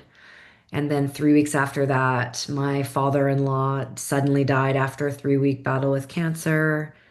3 months later, my mother suddenly died after a 3-week battle with cancer. And then my dad died the same year as my mom in the same week, but a year apart. And during this entire time, I was working on publishing a book and gathering stories of resilience from around the world. And the book is started with my dad's story and ends with my story. And the goal is to inspire people and to keep inspiring people after my dad passed away. And so I started this thing called the Global Resilience Project just as a book, but it turned into this global movement while navigating some of the biggest losses of my life. And we've added in, a podcast and a clothing line, and I became a motivational speaker, and we're a social enterprise. And it's been a really like interesting journey. And along the way, I really started to focus on the neuroscience on how to strengthen your resilience muscle, which is my signature talk is the 5 secrets to strengthening your resilience muscle. And it's so interesting because so my mom died 5 years ago, my dad 4 years ago. I'm going through a really hard season, and I'm only a month into my really hard season. And I've had a lot of compliments about like, wow, how well I was handling it, or like just compliments about my resilience, and that they're able to see that what I've been practicing and teaching has really helped carry me through. Mm. Well, how does that sit while you're actively practicing surrendering something and building a resilience muscle? How does that sit when people are like complimenting you? And I may be one of them. I can't remember. I think about you often because I know Yeah. a little bit about what's going on. But what is that like, when people are like, oh, way to go, Blair. You're doing this so great. And you're thinking, damn, it's not how I feel. I mean, what Yeah. is the reality of that? So I guess just to like be clear, for those watching, on Mother's Day, my marriage ended, a relationship of 15 years. It was out of my control, and there was, um, I'd say, feelings of betrayal. And it was gut-wrenching, almost worse than my mom dying. Like my mom dying was like very earth-shattering because I felt like I was blindsided and like hurt. Mm. And the first, I'd say, week, my resilience was basically me bawling my eyes out for basically 24/7 while being at like business conferences. Oh, And like I'm usually that person that like won't do that, but I was just like I just can't hold it in. And like old school me wouldn't even, show that. But like I was like at Web Summit Vancouver, which is like one of the biggest like AI web tech summits, and I was like at a dinner at a nice restaurant, and I was like I can't function. But I'm so but sorry. But the way you're sharing the I information, very I inappropriately, you get me giggling. well, listen, I got dark humor, and like my That's right. situation, like yeah, it's lame. It's bad, but like the biggest thing is, for example, I have a gratitude practice. Since 2016, I've been practicing gratitude every single day at 9 p.m., the exact same time, listing 3 things I'm grateful for from the past 24 hours. So while being so dysregulated and heartbroken, I was still doing that. Mm. I was still doing the things I know I need to do to help me get through it. Yeah. And I used to share it with my husband, we would text, but now I'm sharing it with the internet. Every night in my Instagram and Facebook story, I share the 3 things I'm grateful for. Right now, I'm with my sister because I'm kind of homeless. So I'm with my sister while I sort out where I'm going to land. And so we've been doing it at 9 o'clock. And, so no matter how terrible things are, I still stop and like focus on gratitude. And that's been a big reason why I've been able to get through a lot of the hard things in my life, because when you do this specific type of gratitude practice where you list 3 things you're grateful for at the exact same time every single day, and you do that for at least 21 days, your brain rewires to see the world in a more positive way, and you start to look for the good. Yeah. Yeah. Looking for the good. Hmm. I'm sure you at dinner saying, I can't do this and laughing, going up to your room to cry more. But yeah, Well, I listen, I'm sober. I'm 7.5 years sober. Let me tell you, that was a test to my sobriety because I was like, oh man, I really want to drink. And oh yeah. my friend's like, you are not having a drink. I'm like, I am not having a drink, but like I could really use a drink. But I You're will right. not let the husbands take away my sobriety. No, and you know what? Congratulations on that. But there are many people. I'm alcohol free now for, 24 years, which I'm so thrilled about. However, so often, and I say so often, it's not it over that amount of years. There are those times it's like, man, I could Mhm. sure have a strong drink and a cigarette. Yeah. Trust me, I'd throw a cigarette in there if I was going to drink. Yeah. So this is incredible. So first of all, I know the audience heard this, but I want to repeat it. You are still doing what you know you need to do that Mhm. works. So you're Mhm. walking the talk, even when you don't want to, Yep. in the midst of this new, I mean, basically you don't have a home. Yeah. No. I mean, Like I'm in a state of transition and like I'm still doing what I know I need to do. yeah. And so it's this practice of surrendering the temptation and still tempted or not of having a drink. You surrendered the alcohol, not doing Mhm. that. Yep. Right thing, right reason. You're still doing three things you're grateful for that Mhm. 24 hours. Mhm. You have reached out. All these things in my mind are by the grace of God. You have reached out and asked your sister, hey, can I come stay? Not that she Mhm. probably wasn't saying, come, come, come, Oh, come. she would love for me just to move in here I permanently. know because I know her and I know Yeah. y'all. But not everybody may not have quite that reception. Right. But And that, yeah, and there's other things too. Like I make sure I'm getting out for a walk in nature every single day. At least 10 minutes a day in green space naturally lowers your stress hormone cortisol. So I know to do that.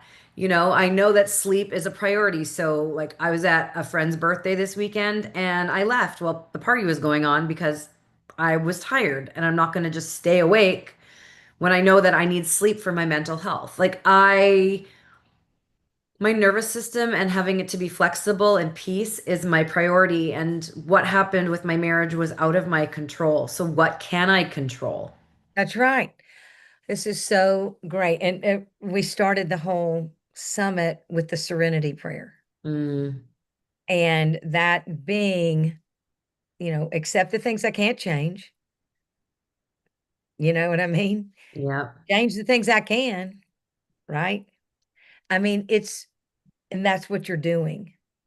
So let me ask you a question. In your practice of surrender and then your practice of these daily habits, to take care of yourself Mhm. mentally, physically, emotionally, all the things, is there was there a time that you remember before you started practicing surrender and you took up this amazing, I'm going to say, pretty disciplined life building your resilience muscle? Do you remember when you did not do that in your beautiful life?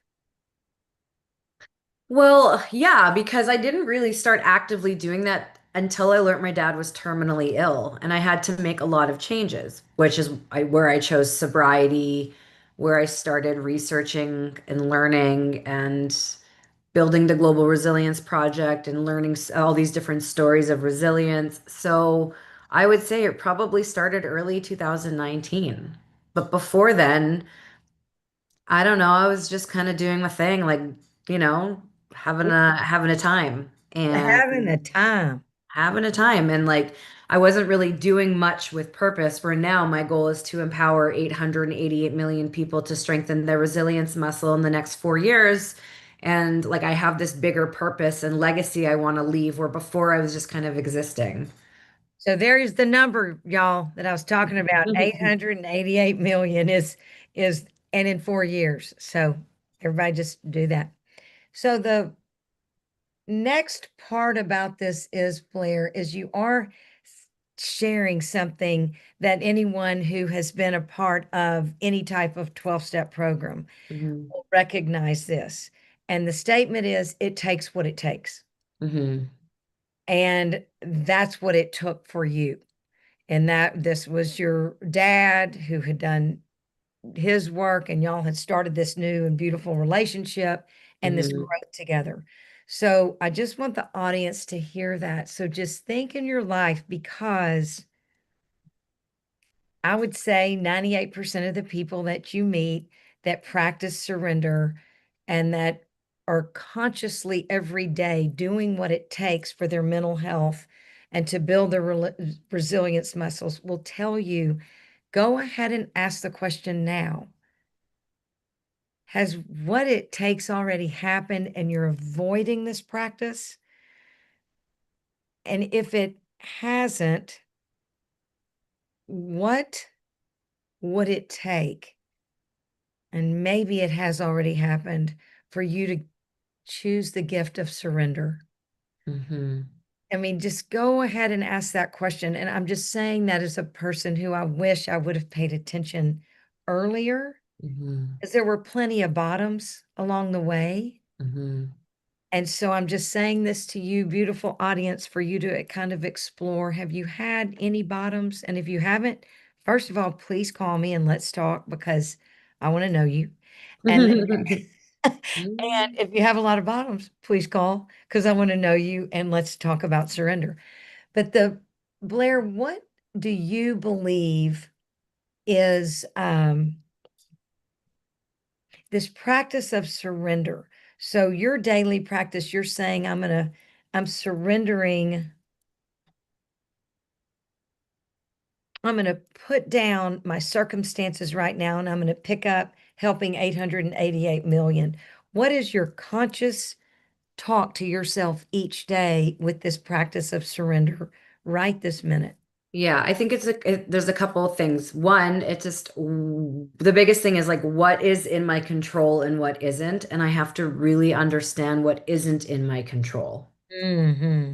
And that will allow me to, move forward. And then each day, I mean, like, listen, I have like a lot of different projects on the go with the Global Resilience Project, books and other creative projects. And I also do marketing. So I have marketing clients and I'm all the things I'm doing. I think every day is different, and every day I get another opportunity to move the needle, and no 2 days are the same. And so for me, it's I plan out my day and I go about it, but you never know what's going to happen, and I have to roll with it.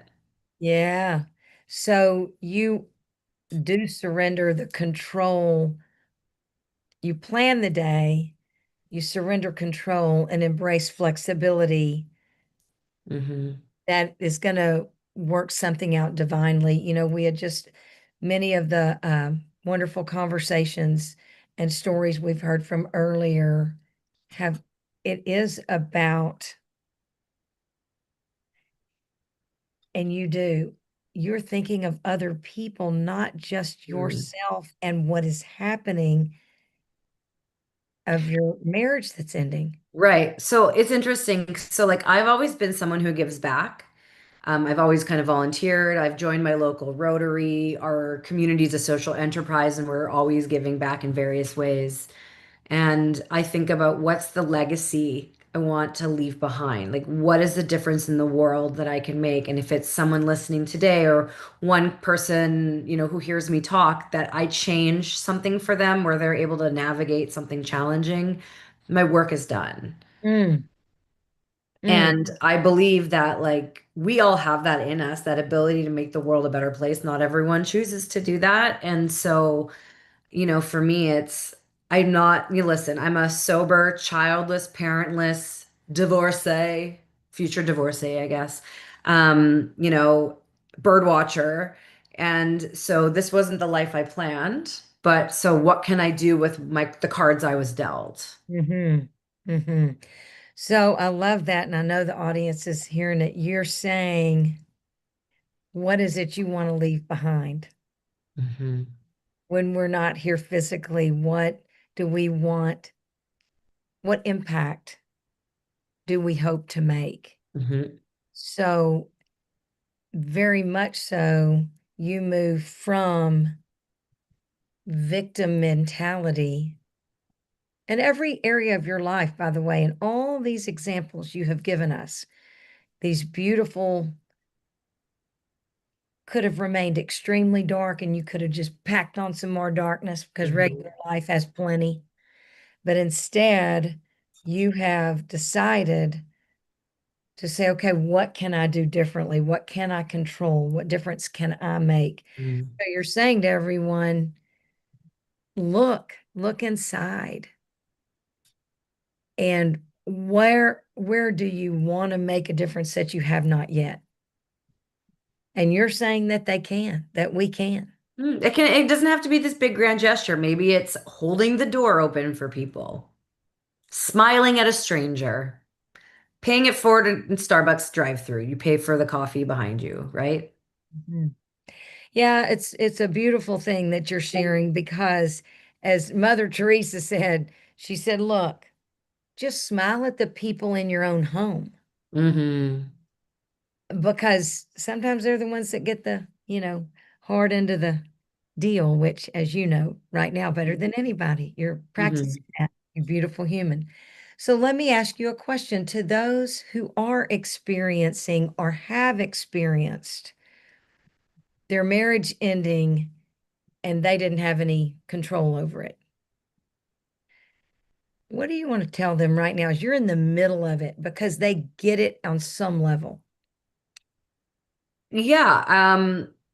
I mean, I'm at the beginning of this journey. I think a couple things is like, don't hold your feelings in. Like, you have to feel in order to heal.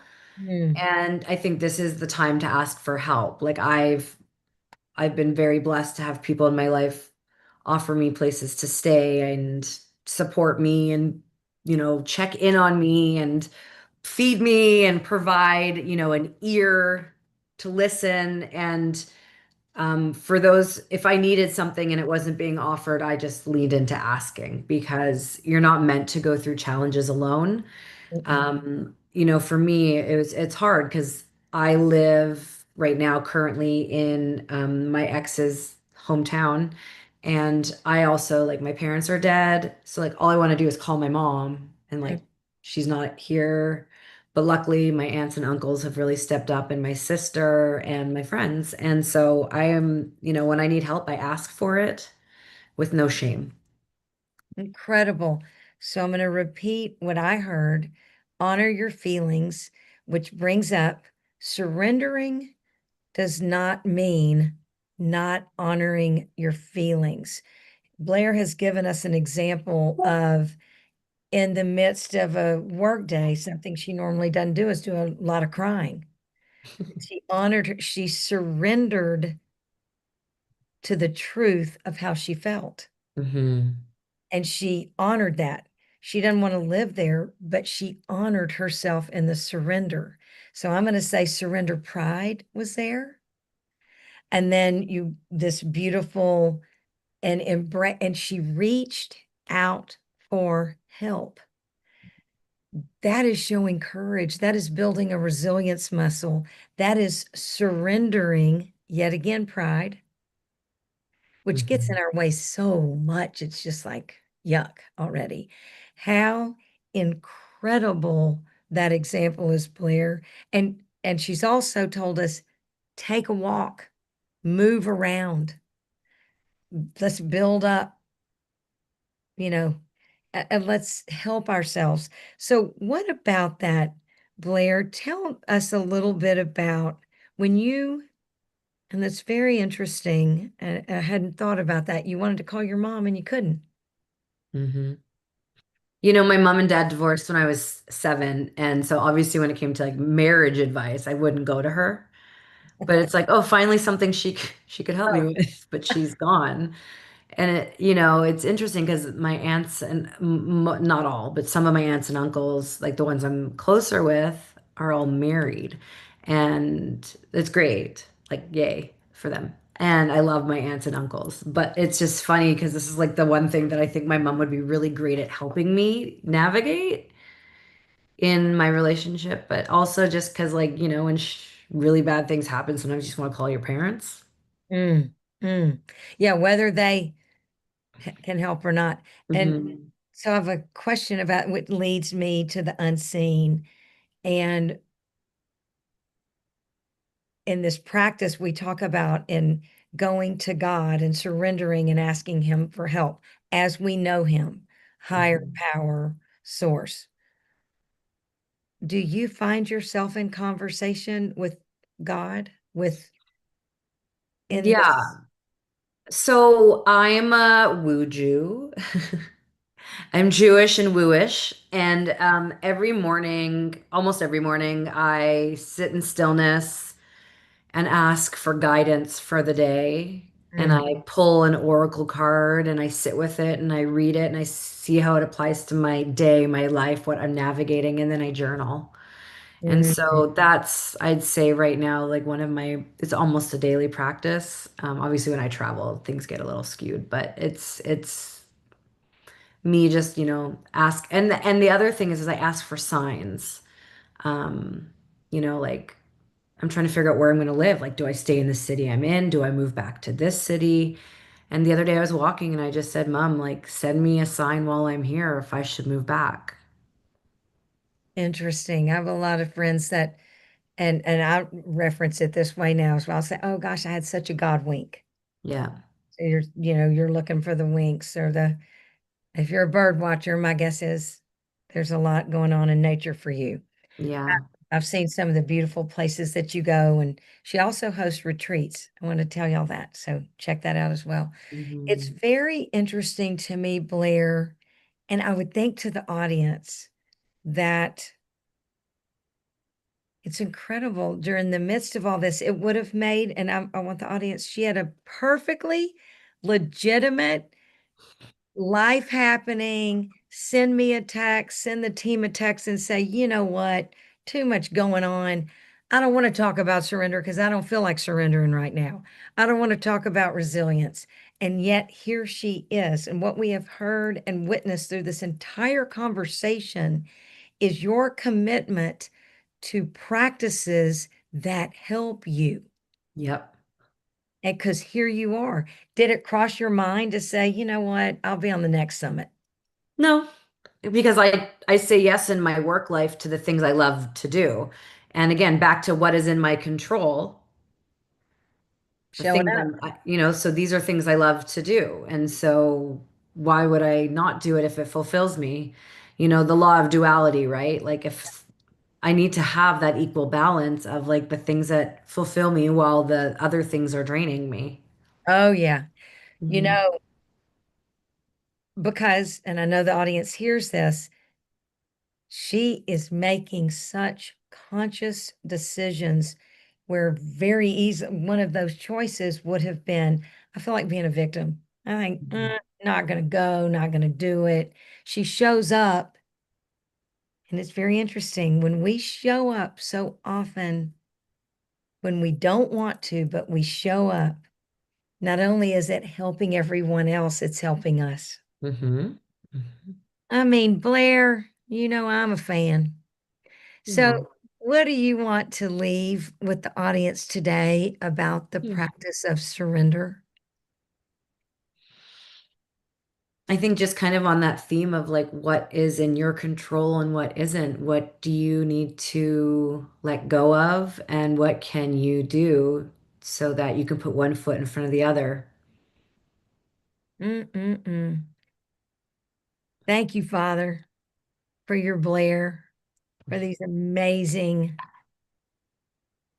speakers, storytellers. And thank you, audience, again. And you can find Blair. There will be a million ways for us sharing how you can get in touch. Let me tell you something, resilience, get a conversation going.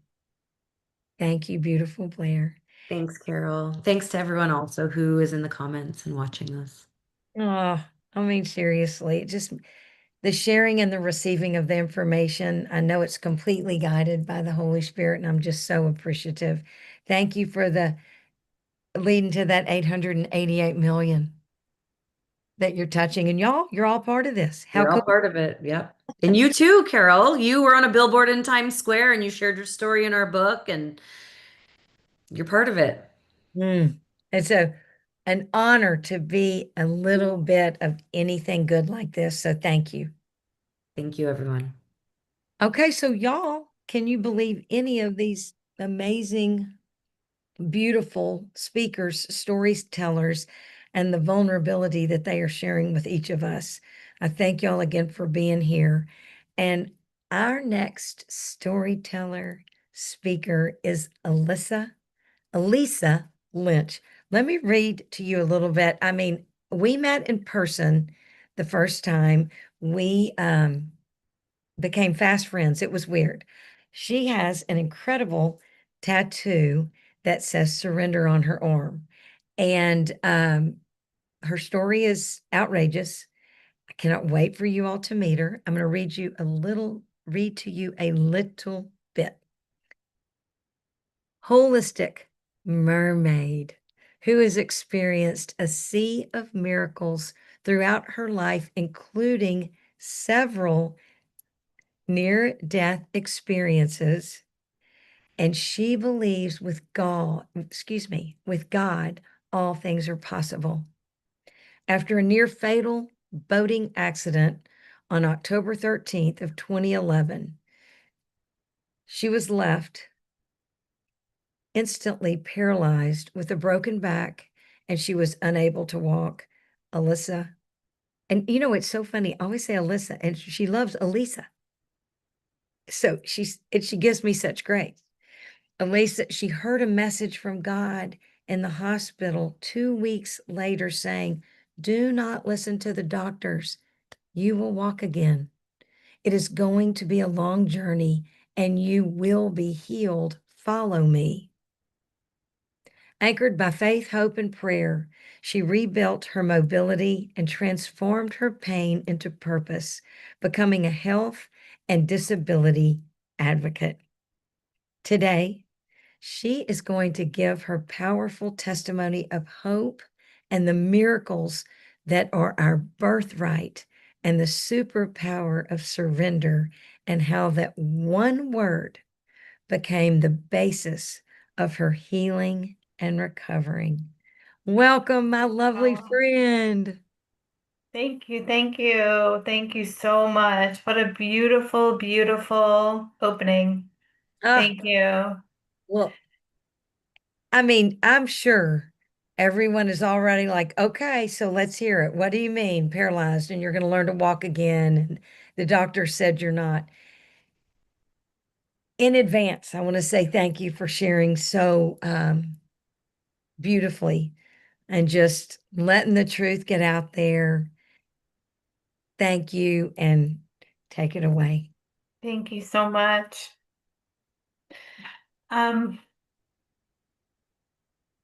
Surrender is my word.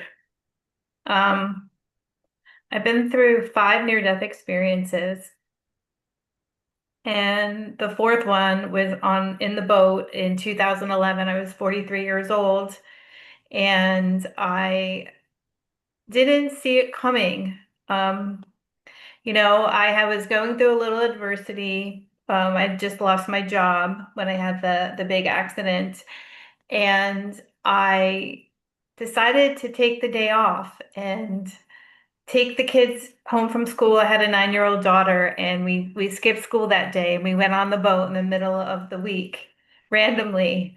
And I had no idea that that day was going to change the direction of my life. I didn't see it coming. So to kind of, I'll summarize my earlier near death, because everyone's probably wondering like what happened prior, because it does have a part in the story. When I was younger, I had a ruptured appendix when I was 17, and I did pass and I came back, thank God.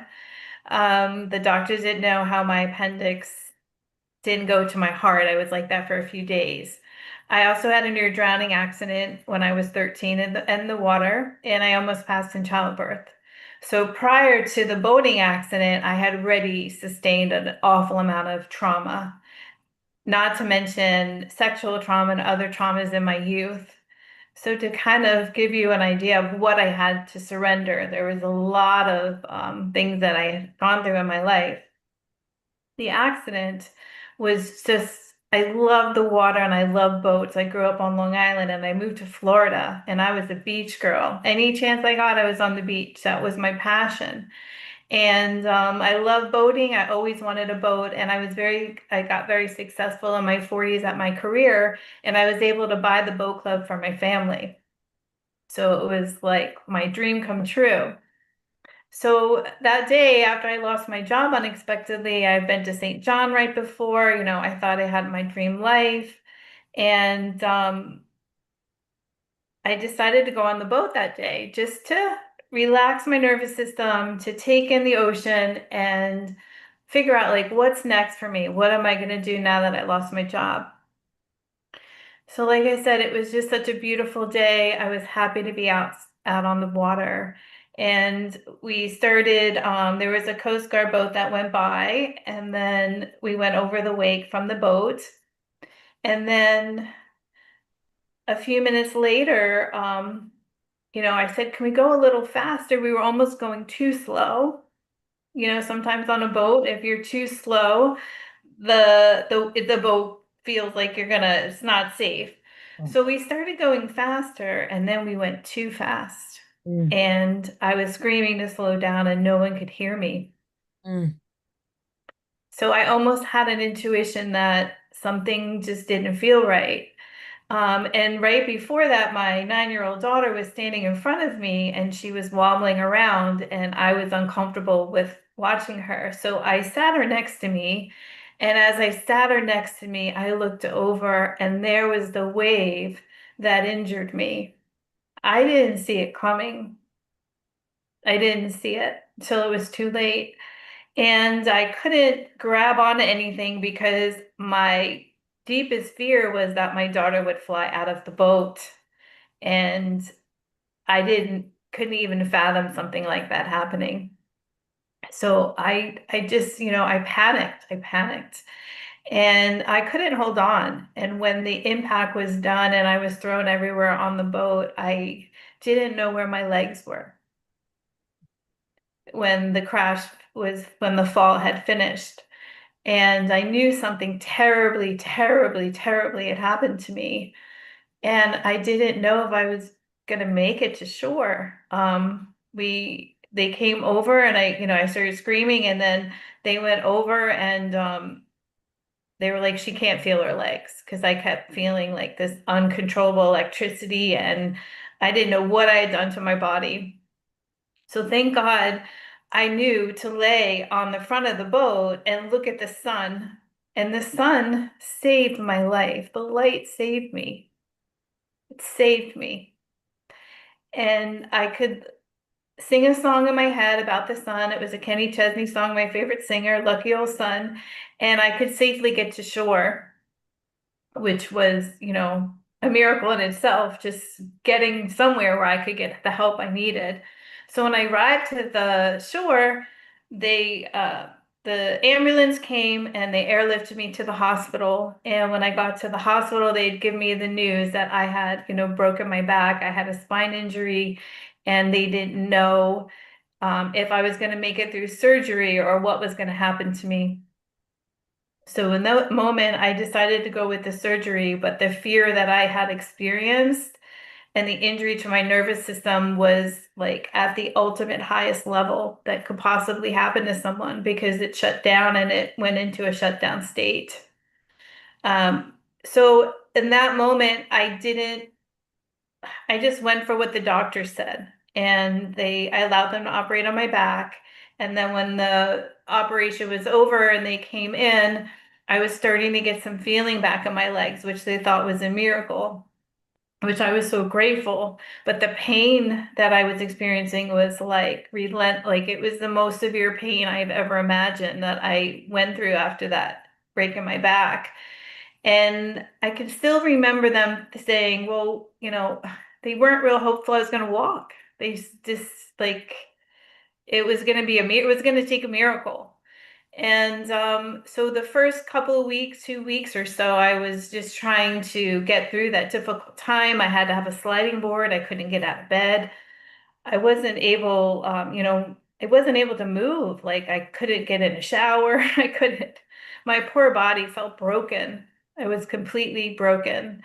And, when something like that happens, I knew that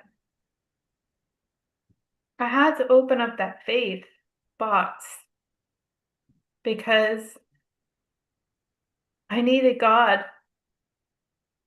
and I needed him in a big way. And the first time I was alone, there was a cross over my bed and Jesus spoke to me.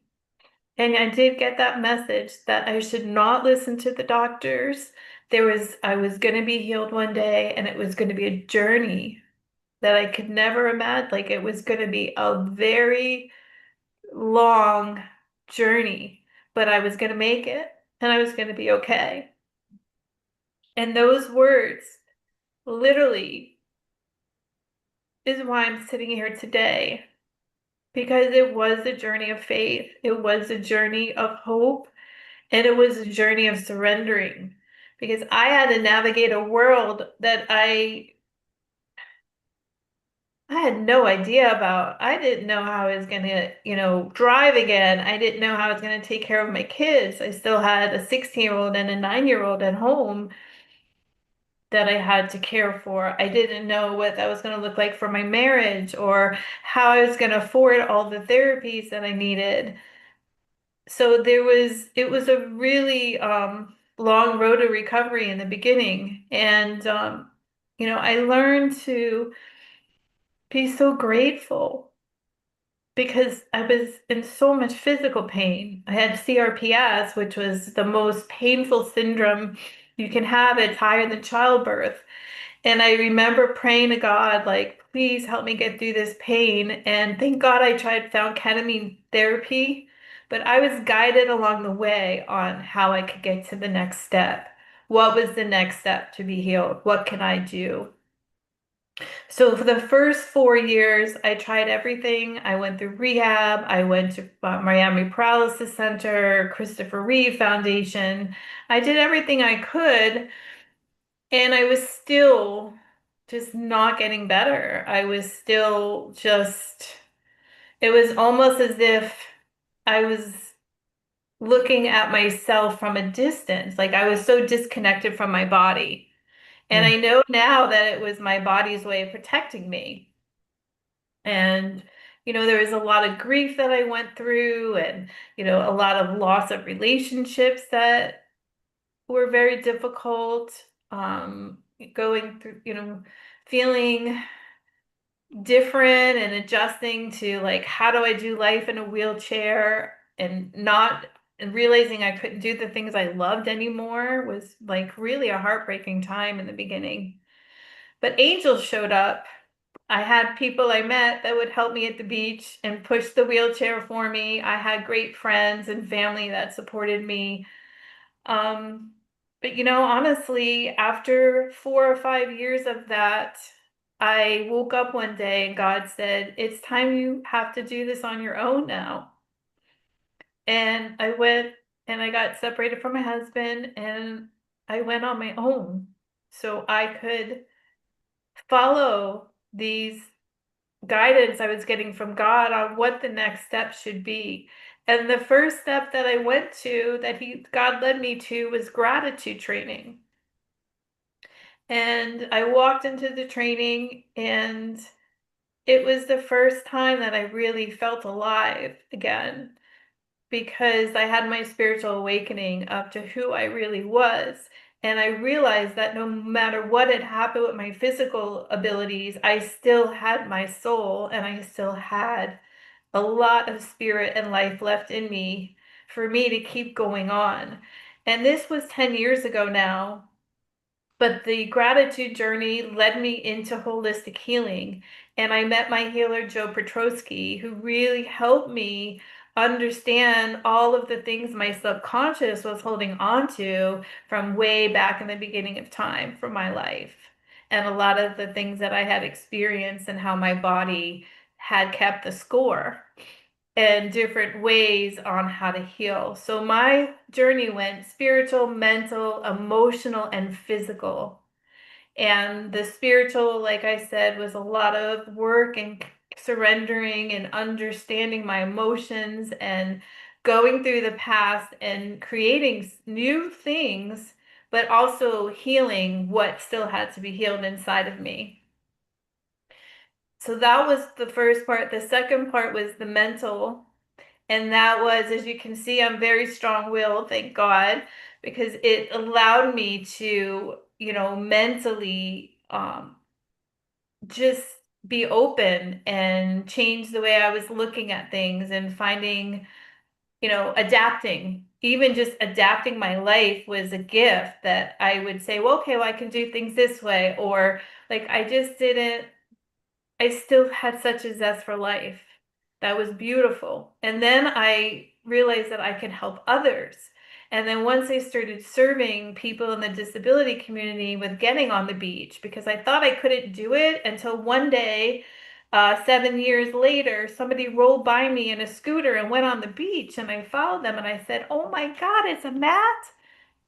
It's a mat and beach wheelchairs. There are good ones out there we can use. Like, I just saw that there were solutions. I started changing my life. I wasn't a victim anymore. I could go and find and adapt and find the solutions I needed. And then I got into health. And then once as I spiritually and mentally started doing more, then emotionally, I realized so much is still in my body. So I had to really work on doing a lot of alternative methods and then revitalize my energy. I realized if I get my energy back, then my spine would be healed.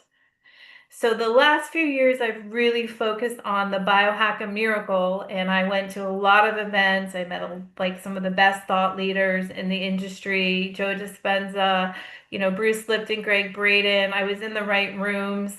I just showed up and I kept being guided by God. Well, we want to teach you more. We want you to like learn how your body works, how your energy pathways work, how you can be healed. And then I did live blood and I saw how my blood was still holding the trauma.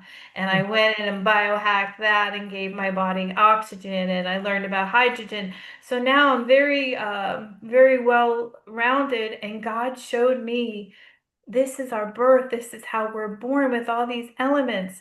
So little by little, I've been able to transform my health. And that is, there's no greater wealth than feeling like yourself again and having your soul and your wounds healed and your mind right and your emotions and your boundaries and your self-love for yourself. That was also a big part of my journey is loving myself exactly how I am and let the light through. So my story is such a miracle. I'm so grateful that God kept me here. And I invite people every day to help and support me when I go to the grocery store, I go to the gym, or whatever I'm doing, whatever event I'm out at. I like being able to interact with the world and have them have they just are so kind people to me and I just feel such a connection with just humans in general and I'm so grateful for people that see me and want to know my world and how they can contribute and how we can make a difference. So surrender, I've had to surrender it all. I've had to surrender it all. Unreal. You, I know everyone listening to this and that hears this at any time hears hope and hears your fight for life. And that the way you do every day and the way you have from the beginning as you were saying, please God help, please God help, please God help. Had you, I mean, from the minute you were on the hood of that boat and you said the sun, the light saved your life. Mhm. And you are searching for and asking God for his light and for that direction every single solitary day. Mhm. Will you remind, please, everyone, so this particular journey, not that you weren't already surrendering and working on a journey as everyone does, but the one we're speaking of today, that started how many years ago? It's 15 years in October. And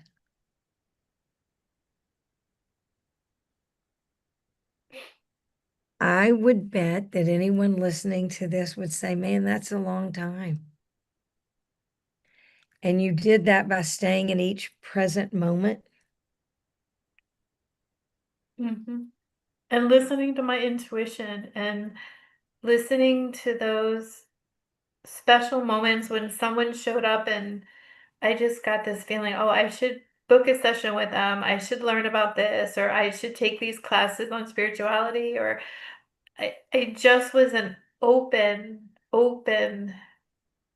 vessel for the light, for the knowledge, for the wisdom, because I still know deep down in my soul that I am fully healed, fully healed. And I do believe I will be walking again. I'm hoping that. And of course, I lean on the team for so much. They're so incredible. If I haven't thanked them enough throughout this, I want to thank them again right now. And that is, you will all have so many ways to get in touch with beautiful Elisa and follow her and learn more about her story, more about her story. There's a photograph, and I apologize, I can't bring it up right now, but it is of you very recently standing on stage receiving an award. Oh, look, this is how amazing the team is. If you happen to be watching this, you will see, look at this with her kiddos. And, I hope you dance. That's with some of her nurses. This is in physical therapy. It is really just, it's a story of miracles. Mm-hmm. As you were told, this is not going to happen. It was a constant, this is not going to happen. And so you had to practice the surrendering of what your medical team, and we lean on our medical teams. You had to surrender what they were saying and lean into God's strength. And with God, all things are possible, even if that means taking the next breath is all anybody's hoping to do. Or Mm-hmm. talk to us a little bit about that. When people show up, when people are kind, do you completely just, you're in a constant state of thank you, Father, for the next helper, the next? Yeah, I mean, now, I've been going to the same church for several years now, and they've seen my transformation. Sometimes I go on my walker, some days I'm in my wheel. It just depends on my body and my energy and what I have going on. But they've been with me for years now, and they've seen the transformation, and they're so in love with God and what He's doing through me, which is just so beautiful that I get the strength when I surrender. Um I can tackle the day. Some days are hard. Some days are hard. I guess some days are unimaginable. Hmm. Um, Because as I am regenerating my body as well, it's also it creates a lot of extra nerve pain and extra periods I have to get through some things. But thank God I have wisdom that I know what to do to help myself now. Like I'm not, thank God, thank God that I learned what works and I was able to follow my path of knowledge because I have a lot more power when I'm at the wheel than when the boat's drifting me back and forth, right? That I'm so grateful for, and I have been able to help a lot of people that on what works for me, and I'm able to help people as well heal their nervous systems because your nervous system is our most untalked about part of our body, and it's what we are. It's Mm. where our mind, our subconscious mind, our soul, right? I mean, our nervous system is everything. So, Elisa, what do you want to share with those of us with loved ones that are praying for and working through this new way that life looks? How may those of us that are able to, and I know the audience, it's a beautiful audience. And you so beautifully remind every day when I step out of the bed, it's thank you. What do you want to share with us in ways that we can be more supportive and helpful and make a difference in growing? And let me say, I don't think there's anything more powerful than prayer.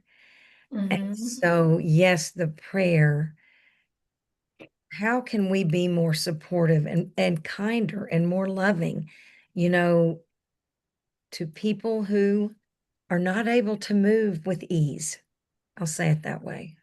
Yeah, I think that for me, in the very beginning, I didn't like asking for help, if I'm being honest. Gratitude, everyone can do that every day. 5 things you're grateful for. And then before you go to bed, 5 gratitudes for your day. Like gratitude is my practice because that right away has me in the heart and able to see things from a higher perspective. And it also allows me to connect right away with the holy, with the higher power.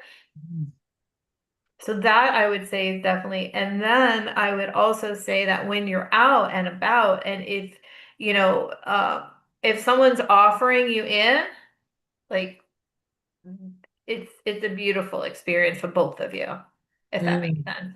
So I think in the beginning I was more of a person like, oh, I want to do everything by myself because I'm trying to adjust and figure out my whole new life. And now, like, I am just so grateful to everyone that helps me. I go to the grocery store. Do you mind please helping me out? I mean, I'm alone trying to shop, trying to do life, and I have a basket on my lap, and that's all I have to work with. So, And I asked for help. I just asked random people, can you please get me that off the shelf? I mean, I flew to LA like by myself. Like I have, thank God, there's nothing I don't do, but I do ask for help. And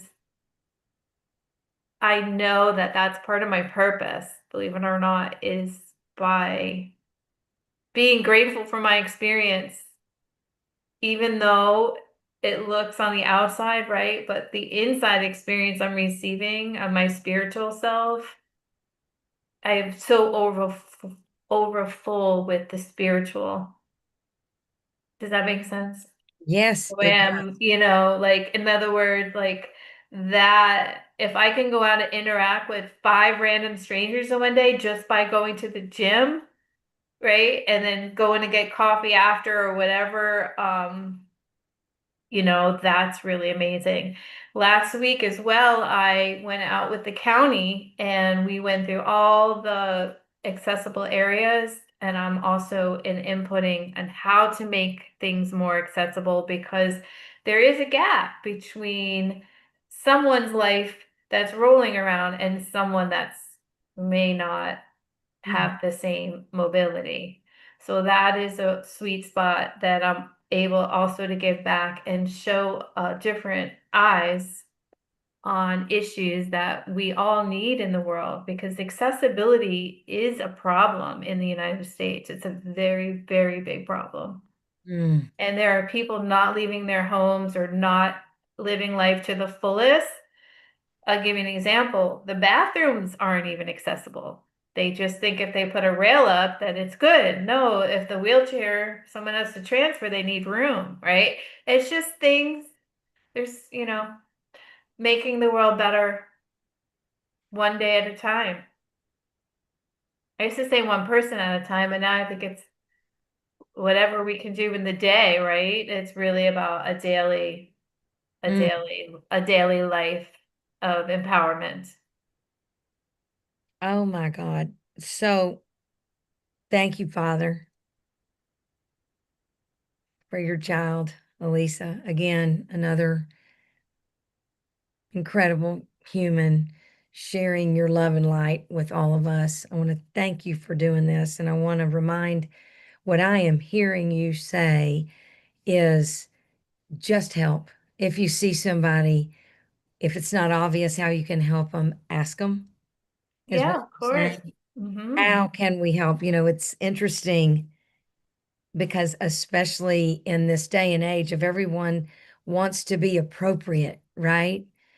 And you know, I'm sure I mess up 1,000 times a day. However, what you're saying is it's okay to ask, what can I do for you? Yes, absolutely. Are we trying to pretend like we don't need help? We all need help. So you're saying, yes, offer the help and or just say whatever it seems obvious. And you're giving us permission if it's not obvious to say, is there anything I could help you do right now? I Yeah. mean, you know, but what you're saying is you begin your surrender practice with gratitude. Mm-hmm. And I Yeah. think what an incredible, and we had just spoken to Blair and she had talked about gratitude and all the way from the beginning was sweet Carmen talking to us about we're connected, heart, mind, body, and soul, and Mm-hmm. change when it all changes. I mean, it's amazing. Um, So I was just going to show you my tattoo. oh yes, look, So I would like to end my time kind of sharing my surrender tattoo. please. So the pathway to healing from all of the things that I went through with you, the spiritual, mental, emotional, physical, was surrendering, trusting the process, receiving, because receiving is a lot of what we're talking about, the kindness and different things, right? Just being open vessel to receive. And unconditional love is the frequency.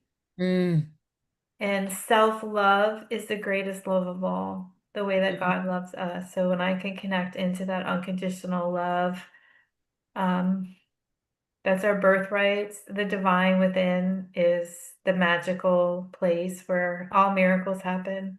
But yeah, mm, if you believe, and mm. that was my full journey, I guess. That's why I got the messages. That's why I got here this far. And I've got a hell of a story to share.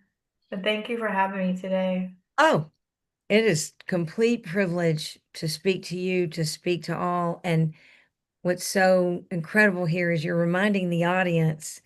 So she's grateful. She asked God for help. When you are kind to someone else and you reach out to help somebody, you're the answer to somebody's prayer. Mm-hmm. How about that?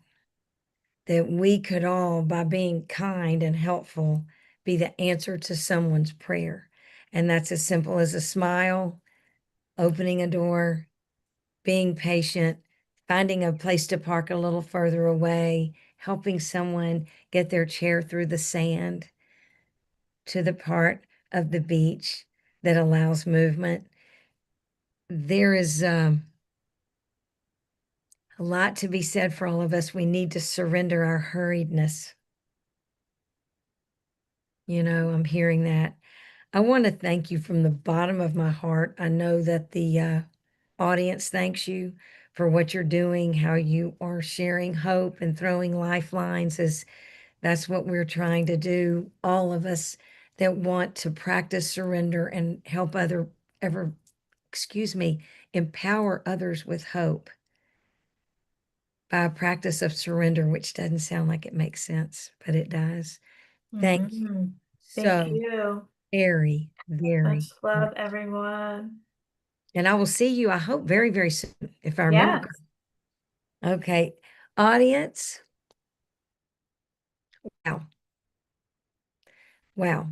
The speakers that have been kind enough, storytellers is what I believe we all are, each of you listening and each of you that have shared. I'm going to go back over just at least a highlight from each incredible story that was shared today. Carmen, let's try to be in the present moment. Really practice coming to the present moment. Let's try to be quiet. And as we surrender fear, and then we're praying for a loved one, all of a sudden we're connecting to the whole and praying for one another. And I mean, there's so many I could go. Melissa, sharing that through great darkness comes incredible light and leads us to faith and hope and honoring one another. I mean, my goodness. We can go to Symone, who, as she has practiced the practice of surrender and coming into her own, she is saying that in the midst of noise, whether it's noise just in our own minds or the noise on a playground, look for the light, feel the breeze, look at the blue sky, be expectant of, but not judgmental of. Be expectant for the help to come by the grace of God, to be open for it. And don't have an expectation of the who, what, when, or when, why, or who. But be expectant, surrender what's not serving you, and be looking for the help, looking for the light. And Blair, she's saying, show up anyway.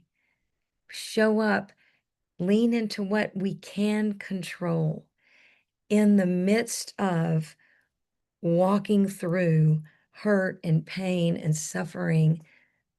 Go ahead, surrender that, and lean into light and love. Ask for help, take a walk, be grateful, set a certain time. Hers, I believe, was 9 o'clock, 3 things every night. Everyone keeps talking about being grateful, be in the present moment, reach out, expect the light and love, and also share it. Everybody's sharing here. Do you see? They're sharing. Oh my goodness, Elisa, when life is going to look completely opposite, first of all, 5 different times to have a near-death experience, to constantly be focused on God's love and light, to transform what has happened and what your life, anyone's life looks like, to turn that into how it helps other people, to constantly surrender pain and suffering and asking for light to come in, and to be aware of when the help shows up, to constantly learn and re-educate, to surrender what we don't know in order to learn. For all of us to be in a constant state of gratitude, surrendering the outcome, let's say, of the next thing that you're going to do, that you have expectations of, surrendering the outcome and asking God for help to show up and be our best in order to help other people. For surrendering, we don't think we can do any of that. Surrendering, I can't do it. Dear God, I can't do it. Start the conversation with God.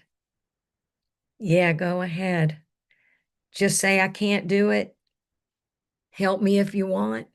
It's okay to honor how you really feel, to honor that your faith has been splintered, I believe was the word that Melissa used, to go ahead and be angry about a situation. We talked about that with Blair. Honor your emotions. However, don't look into that for the strength. Surrender that, practice surrendering it, and asking God for help. Um, it's so interesting. And we'll end with the prayer that we started with. However, I'm so completely humbled. I didn't mean to become emotional. But so much of what I surrender, and I'm wondering if anyone else out there does this as well. So much of what I surrender are things that I have caused, things that I messed up. It's more of a practice of dissolving by surrendering and praying and asking for help. Guilt, shame, the mess I caused, the hurt I caused, that I didn't feel like showing up. I kind of wanted to be a victim at times. I mean, I have to surrender that that's been the truth for me a few times in my life. Let's say there was that one time. But what this surrender movement, this summit, the last summit, many summits to come, many of conversations on the podcast, the anthology, all of this is to connect each of us with one another. Good news, bad news. We are connected to the people that we do not want to be connected to, the ones we disagree with, the ones that, I don't think we should say people are certain things, but they act certain ways that we are mortified about, that we are disgusted by. And the truth of the matter is we're connected. And the truth of the matter is the dark and the light resides within all of us. And the truth of the matter is that we do have an option to surrender those things, whether it be judgment or the grossness that's within ourselves, to God and say, please, dear God, help me. He wants to help you. And in complete respect of all faiths of love and light, I know I say it often, but I mean it from the bottom of my heart. We need faith and we need to share our stories with one another. Your story matters. You're a beautiful child of God. I hate to tell you, but it's a bit of a responsibility. It's a call. Please share your story. Call me. We can do it anonymously. We can figure out ways for information to come to us anonymously. Let's connect. Let's help heal one another. Let's help. Let's make a positive impact for good all over this planet. We have all done plenty of things we wish we wouldn't have done. Rather than living in guilt and shame, let's go ahead and put light on what we need to surrender, ask for help, and show that hope. Become free of that stuff and show other people the power in giving up what's not serving us to God, asking for the help, asking for light, and then sharing it. It has been my complete privilege to be here with these incredible storytellers, these brave souls. And I look so forward to tomorrow. You just cannot believe the people that are showing up to share. And remember, when you show up, you're showing up for one another, but you're also showing up to remind yourself This is what I stand for. I stand for good, and I stand for love, and I stand for light. And I want to introduce God and love and light to others.